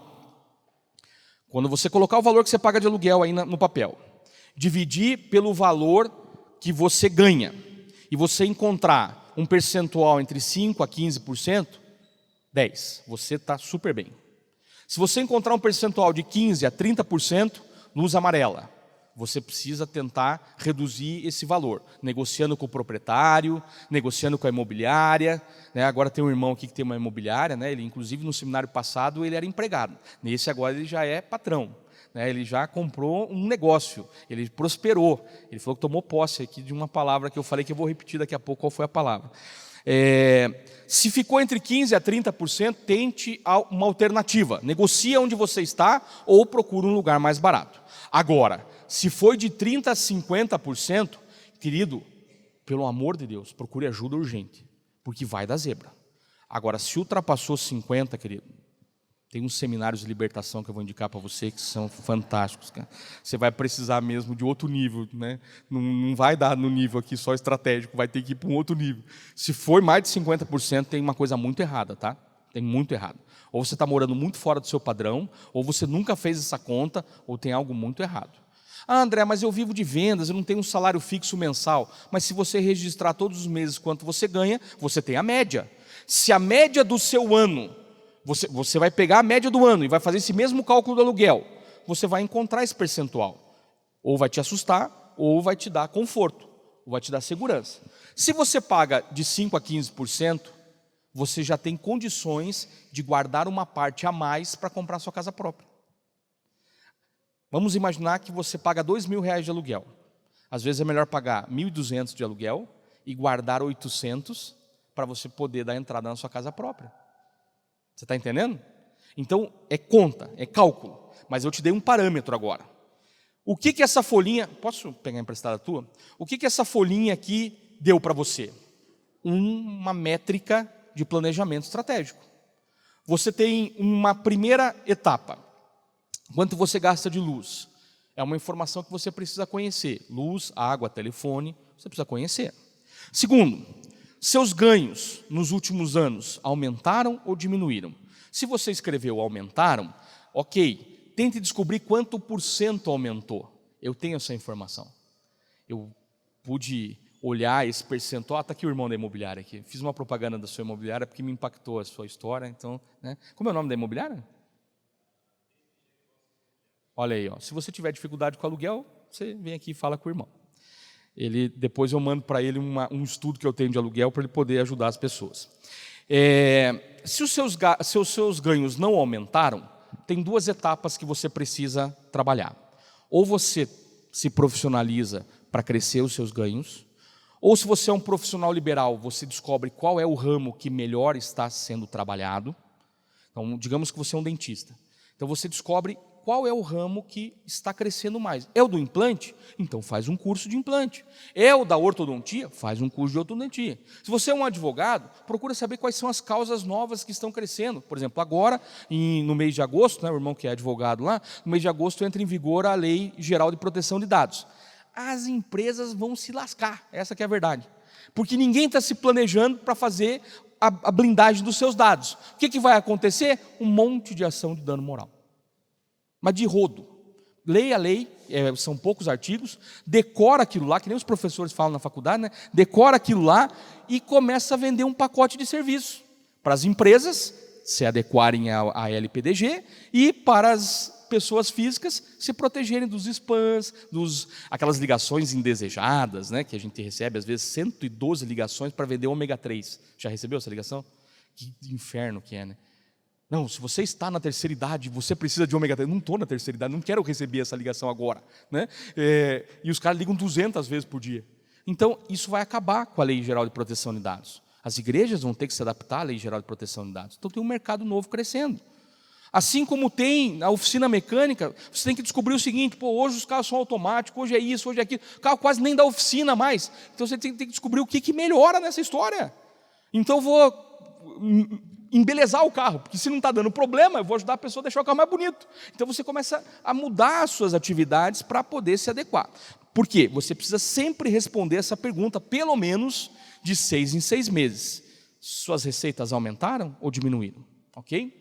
Depois a terceira pergunta é, quanto eu gasto de mercado? Querido, esse é um ofensor no seu orçamento perigoso. Se você está suprindo a sua casa sem confusão, 10. Agora, se você vai no supermercado e você compra presunto Parma, mamão papai que ninguém come, estraga. Se você compra 24 ovos e é só você sozinho em casa e você não gosta de ovo, tem alguma coisa errada nas suas compras, querido. Você tem que dar uma olhada nessa lista. Tem gente que compra coisa que não gosta de comer. Nunca vi um negócio desse, não, eu vou experimentar, talvez eu goste. Mas então vai experimentar na casa de alguém primeiro, né? Depois você compra, né? Então tome muito cuidado, né? Eu fui um dia numa casa e estava lá assim, sem brincadeira nenhuma, tinha uma caixa de latinha de milho verde. Sabe aquela caixinha? Eu falei assim, nossa, vocês consomem bastante milho verde? Não, é que estava em promoção. Aí eu lembro do Július nessa hora, né? Um dia você tem que assistir o seriado, como é que é o nome do seriado? Todo mundo odeia o Cristo. Você tem que assistir esse seriado só para pegar as pérolas econômicas do Júlio. O Júlio falava, se está em promoção e você não comprou, você economizou, querido. Né? Nem toda promoção é boa para você. Nem toda promoção vale a pena. Né? O que adianta? Você não gosta de milho verde, compra uma caixa de milho verde que estava em promoção? Para quê? Então tome cuidado com isso. Né? Agora, você anotou um valor médio, certo? Seja fiel àquilo que você anotou. Tente descobrir esse mês quanto é o seu custo de mercado. Faça uma lista. Você já vai achar uma informação muito legal. Depois descubra o gás de cozinha. O irmão colocou aqui um prazo para o gás de cozinha. O que ele vai fazer? Quando trocar o botijão, ele vai colocar lá a data. Quando ele trocou. Ou vai anotar, ou vai colocar uma etiquetinha no botijão. Quando completar o ciclo e trocar, o que vai acontecer? Ele vai conferir se a informação dele está verdadeira. Se a informação dele não estiver verdadeira, ele já ajusta a nova informação, mas sabe o que vai acontecer? Você vai chegar em casa, e às vezes acontece isso lá em casa, eu falo assim, amor, você já viu o gás? Daí ela me olha assim, não, Não, porque pelas minhas contas lá na planilha está quase para trocar. Daí ela corre lá fora, vai ver o gás. Ai, amor, realmente tem que pedir o gás. Isso é surpreendente. Não, pensa que minha mulher fica feliz porque percebe o meu cuidado dentro de casa. Eu não estou em casa, mas eu estou cuidando da casa, por um indicador. Pense, olha que delícia. A minha mulher fica feliz da vida quando eu falo isso. Quinto, o carro. Era isso? Quanto custa o carro? O valor da parcela, mais o combustível, mais o seguro, mais o valor do IPVA, mais a manutenção, os estacionamentos e os extras que podem acontecer. Tem gente que quando faz esse cálculo, já vi relatos da pessoa sumir com o carro. Ela vende a garagem até. Ela vende a garagem, vende o carro. Porque descobre que não tem. O cara um casal que caminha conosco, eles tinham 2 carros. Aí ele fez essa conta e o carro dele sumiu. Ele passou aí de bicicleta, porque ele só trabalhava a 4 quadras do trabalho. E ele ia para o trabalho 8 horas da manhã, saía do trabalho, ia para um curso, chegava em casa 10 horas da noite. O curso era do lado do trabalho. Aí ele tinha um carro, ficava o dia inteiro parado na garagem. Um ativo de alto potencial de corrosão. Então ele sumiu com o carro. Talvez você vai descobrir aqui, né? Quem trabalha com carro aqui? Ninguém trabalha com venda de carro? Talvez esses camaradas que agora vão ficar felizes da vida que vai brotar carro lá para vender. Vai trabalhar com carro. Não. Quem trabalha vendendo e comprando automóvel aqui? Quem trabalha vendendo e comprando automóvel? Ninguém? Você? Cara, olha a oportunidade que pintou agora para você. Né? Porque 99% não faz essa conta, mas 1% da cidade está aqui e descobriu como faz a conta. Talvez você depois procure o irmão e troca o carro com ele lá por um carro um pouco mais barato, ou você faz uma negociação num carro que consuma menos. Tem gente que viaja um monte, né? Tem necessidade de viajar com o carro. Aí ele compra um carro 4.1 que faz 2 km por litro. Meu Deus, compra um Uno Mille, pô. Você viaja um monte. Né? Eu, na época que viajava bastante, eu fazia uma conta bem certinha do consumo para ver se eu conseguia um carro de menor consumo. E por último, o aluguel. Quanto você paga de aluguel? A conta que você vai fazer é a seguinte, ó. Parabéns, viu, irmão? Você anotou tudo aqui certinho. Aí, o cara, né? Mas você anotou, muito bem. Então, mas ele não anotou aqui, graças a Deus eu não pago aluguel, mas podia ter colocado, né? Quanto você paga de aluguel? Se for de 5% a 15% da sua renda, ok. Mas eu sou profissional liberal, eu não tenho uma renda fixa, não tem problema. Pega os últimos 12 meses, divide por 12 e você vai encontrar a média. Aí você vai dividir pela média. Você está entendendo a conta? Sou vendedor. Em janeiro ganhei 1.000. Em fevereiro ganhei 3.000. E em março ganhei mais 1.000. Foi 5.000 no total. Divide por 3, você encontrou a média. Né? R$ 1.500 por mês. Você encontrou a média. Você está conseguindo entender a conta? Não é difícil. Se precisar de ajuda, tem gente aí que com certeza vai saber fazer essa conta, né? E vai te ajudar. Então, pegou o valor do aluguel, dividiu pela sua renda e encontrou um percentual de 5% a 15%, parabéns. Você está alinhado com o que é o custo moradia Brasil. Tá? Agora, se você encontrou um percentual de 15% a 30%, acende uma luz amarela e dá um pulo lá na imobiliária. DM Negócio, né? Isso? DMG Negócio. Senta lá e fala, meu aluguel está caro. Primeiro passo, tenta negociar com o proprietário, não está fácil de alugar, não. Fala com o proprietário, participei de um seminário de finanças e o senhor vai dançar. Eu preciso reduzir um pouco esse aluguel. Tem jeito da gente mexer nisso? Tem. Não tem. Começa a procurar um outro lugar. Agora, se o percentual for de 30% a 50%, por favor, procure ajuda. Você já está correndo risco, tá? Você já está correndo risco. Se você perder a renda, em 3 meses você não consegue mais pagar o aluguel. E 30% da renda, 3 meses é um valor do seu salário inteiro. Né? Então, procure ajuda. Agora, se for mais de 50%, né, daí só libertação mesmo. Ele escreveu aqui, só libertação. Né? Aí realmente você precisa de uma ajuda muito grande. Querido, não tem nada de errado a gente dar... Sabe o que é interessante? Um irmão aqui machucou o pé jogando vôlei, né? Cadê o irmão do vôlei? O atleta de 50 anos ali, né? Foi lá e descobriu que os 50 anos pesam. Né? Mas vem cá, na hora de dar a cortada, você consegue pular assim? O que você tem que fazer para pular? Não, mas o que você tem que fazer primeiro para pular? Para pular bem alto, o que você tem que fazer primeiro? O que tem que fazer primeiro? Abaixar, para daí você saltar. Querido, não tem nada de errado você dar um passinho para trás, num carro um pouco mais barato, mas quitado, numa casa um pouco mais barata, mas um aluguel menor, para daqui a pouco você poder comprar sua casa própria ou ter um carro quitado. Querido, eu fiz isso na minha vida. Aliás, na minha vida, todas as vezes que nós tivemos um fiesta, né? As 2 vezes que nós tivemos um fiesta foi porque a gente fez o quê? Reduziu, para daí dar um salto maior. Depois do fiesta o salto era grande, comprava casa, né? As 2 vezes que eu comprei casa eu tive um fiesta, para a gente dar uma baixadinha para dar um salto maior. Você está conseguindo entender isso? É difícil? Não é difícil. Veja, 6 pontos que eu coloquei para vocês. A maioria conseguiu responder, sim ou não? A maioria conseguiu responder, não conseguiu? Talvez você nunca tinha pensado da maneira como eu falei, mas você conseguiu responder. Os que não conseguiram responder já sabem automaticamente o que precisa fazer para responder. Você já conseguiu na sua cabeça descobrir como é que você vai fazer para responder essa pergunta. E quer mais uma última revelação para a gente terminar? Tudo o que eu falei aqui pode ser praticado, primeiro pela palavra de Deus, segundo pelas suas atitudes. Amém? Você concorda? Falei alguma coisa aqui de um entendimento muito profundo que você não sabe, não faz a menor ideia do que eu falei? Não, né? Falei algo assim tão técnico que foi incapaz de entrar na sua cabeça, a ponto de você falar assim, meu Deus, eu nunca vou conseguir fazer isso? Não, porque eu falei coisas simples. E essa simplicidade, né? Título do livro lá, A Riqueza da Vida Simples, né? A simplicidade de você ter essas poucas informações já vai transformar você numa pessoa mais diferenciada. Então eu queria fazer algo com você hoje. Não sei se estava planejado isso, mas senti no coração da gente. Eu entendo, né, que todas as vezes que a gente se reúne em nome de Jesus, em nome do Senhor, nós deveremos honrar Ele o tempo todo. Como que a gente honra o Senhor o tempo todo no nosso culto?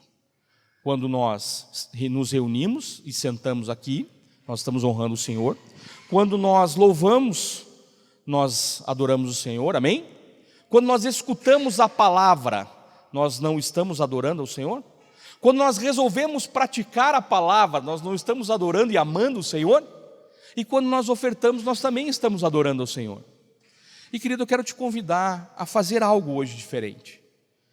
Não estava combinado isso, né? Mas vocês me dão liberdade de a gente fazer isso? Ok? Podemos fazer? Ó, beleza. Né? Por que eu quero fazer isso com você? Querido, uma transformação muito grande começou na minha vida quando eu entendi que eu deveria ofertar com alegria. E uma das minhas primeiras ofertas foi quase que a oferta daquela viúva com moedas.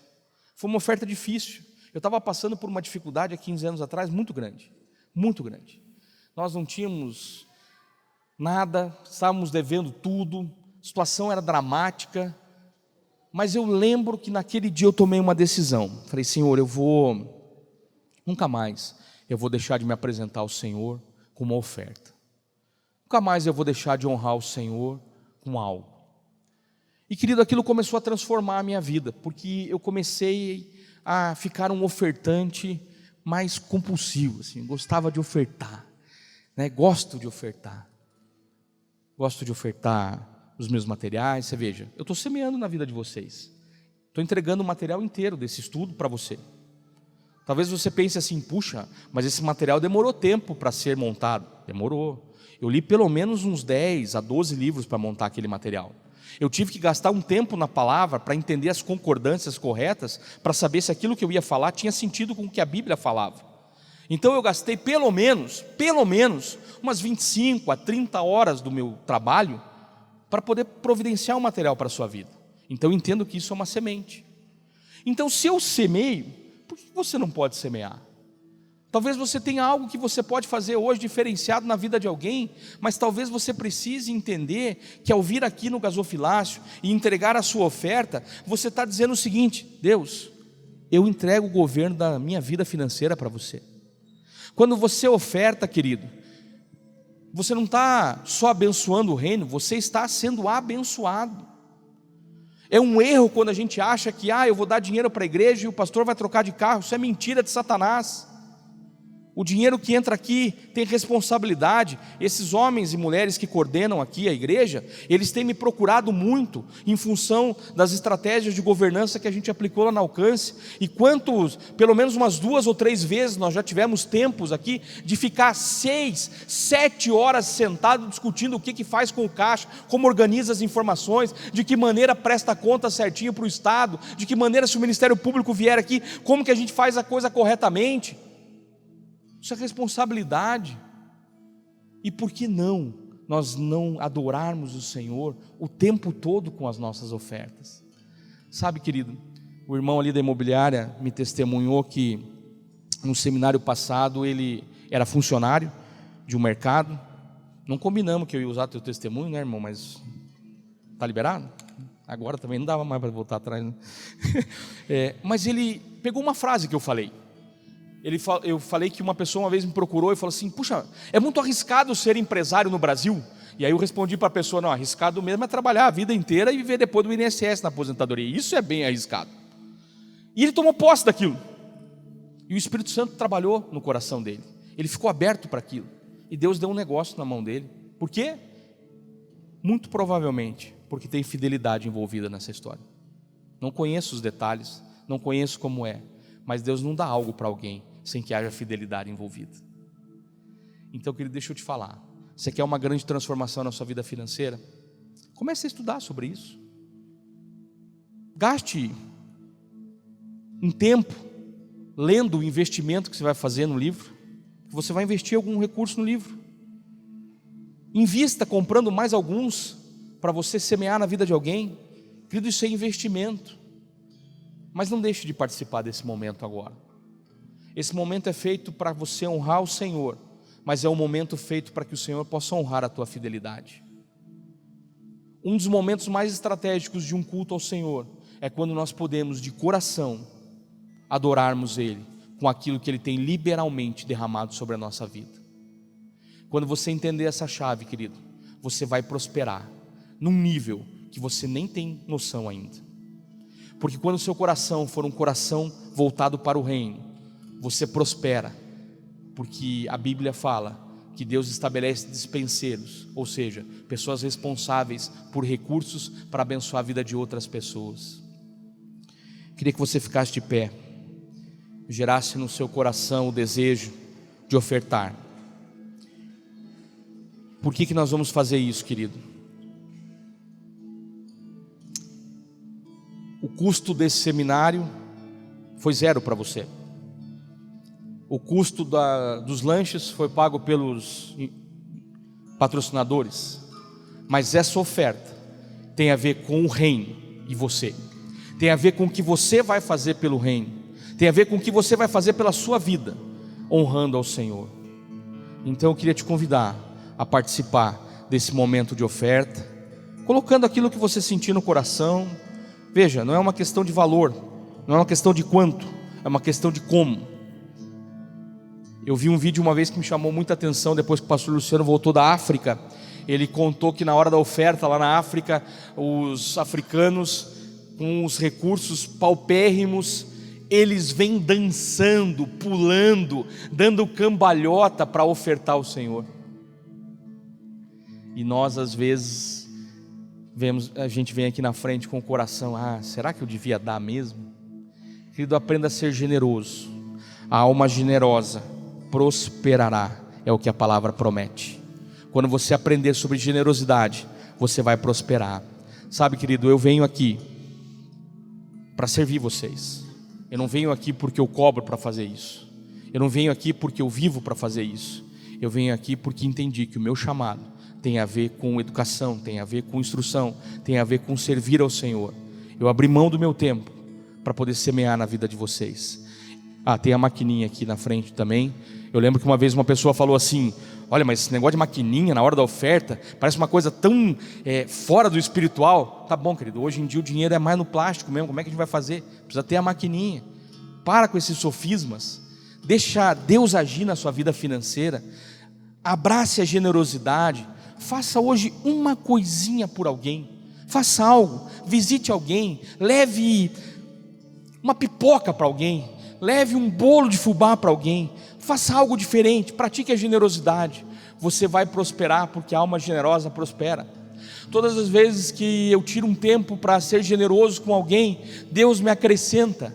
Eu lembro de uma vez ter investido um tempo na vida de uma pessoa que aos padrões do mundo não teria a menor condição ali de pagar por um tempo de consultoria, e naquele mesmo dia o Senhor me deu um negócio enorme para ser fechado, e eu entendi que quando eu semeio no reino, o Senhor semeia na minha vida, para que juntos a gente possa colher. Você crê nisso? Feche os teus olhos. Senhor, nós queremos consagrar a Ti, Pai, tudo o que nós fizemos aqui, tudo o que falamos. Queremos Te pedir, Pai, que gere no coração de todos aqui o desejo, Pai, Senhor, de realmente uma transformação grande, Pai, na vida financeira. Senhor, que esses conceitos, os princípios, os ordenamentos, a direção e o controle, Pai, possam estar nas Tuas mãos, Pai. E o Senhor derrame isso sobre as nossas vidas, Pai. Senhor, nós queremos Te honrar agora, Pai, com as nossas ofertas, com os nossos dízimos, as nossas semeaduras e as nossas primícias, Pai. Nós queremos Te honrar, Pai, colocando nesses gasofilaços, Pai, aquilo que, Senhor, o Senhor já gerou no nosso coração. Nós queremos abençoar a Sua vida, Pai, porque o Senhor tem nos abençoado. Queremos abençoar a Tua igreja, porque o Senhor tem nos abençoado, Pai amado. Em nome de Jesus, querido, eu quero te convidar a participar dessa adoração ao Senhor. Este é um ato de adoração. Quando você semeia, quando você oferta, isto é um ato de adoração. Faça isso, querido, agora. Depois você volta para o seu lugar para a gente dar as instruções finais, mas faça isso com alegria, como a Bíblia diz que a gente deve fazer, com alegria. Vem aqui à frente, oferte ao Senhor, vamos adorar o Senhor com uma canção, e daí você volta para o seu lugar.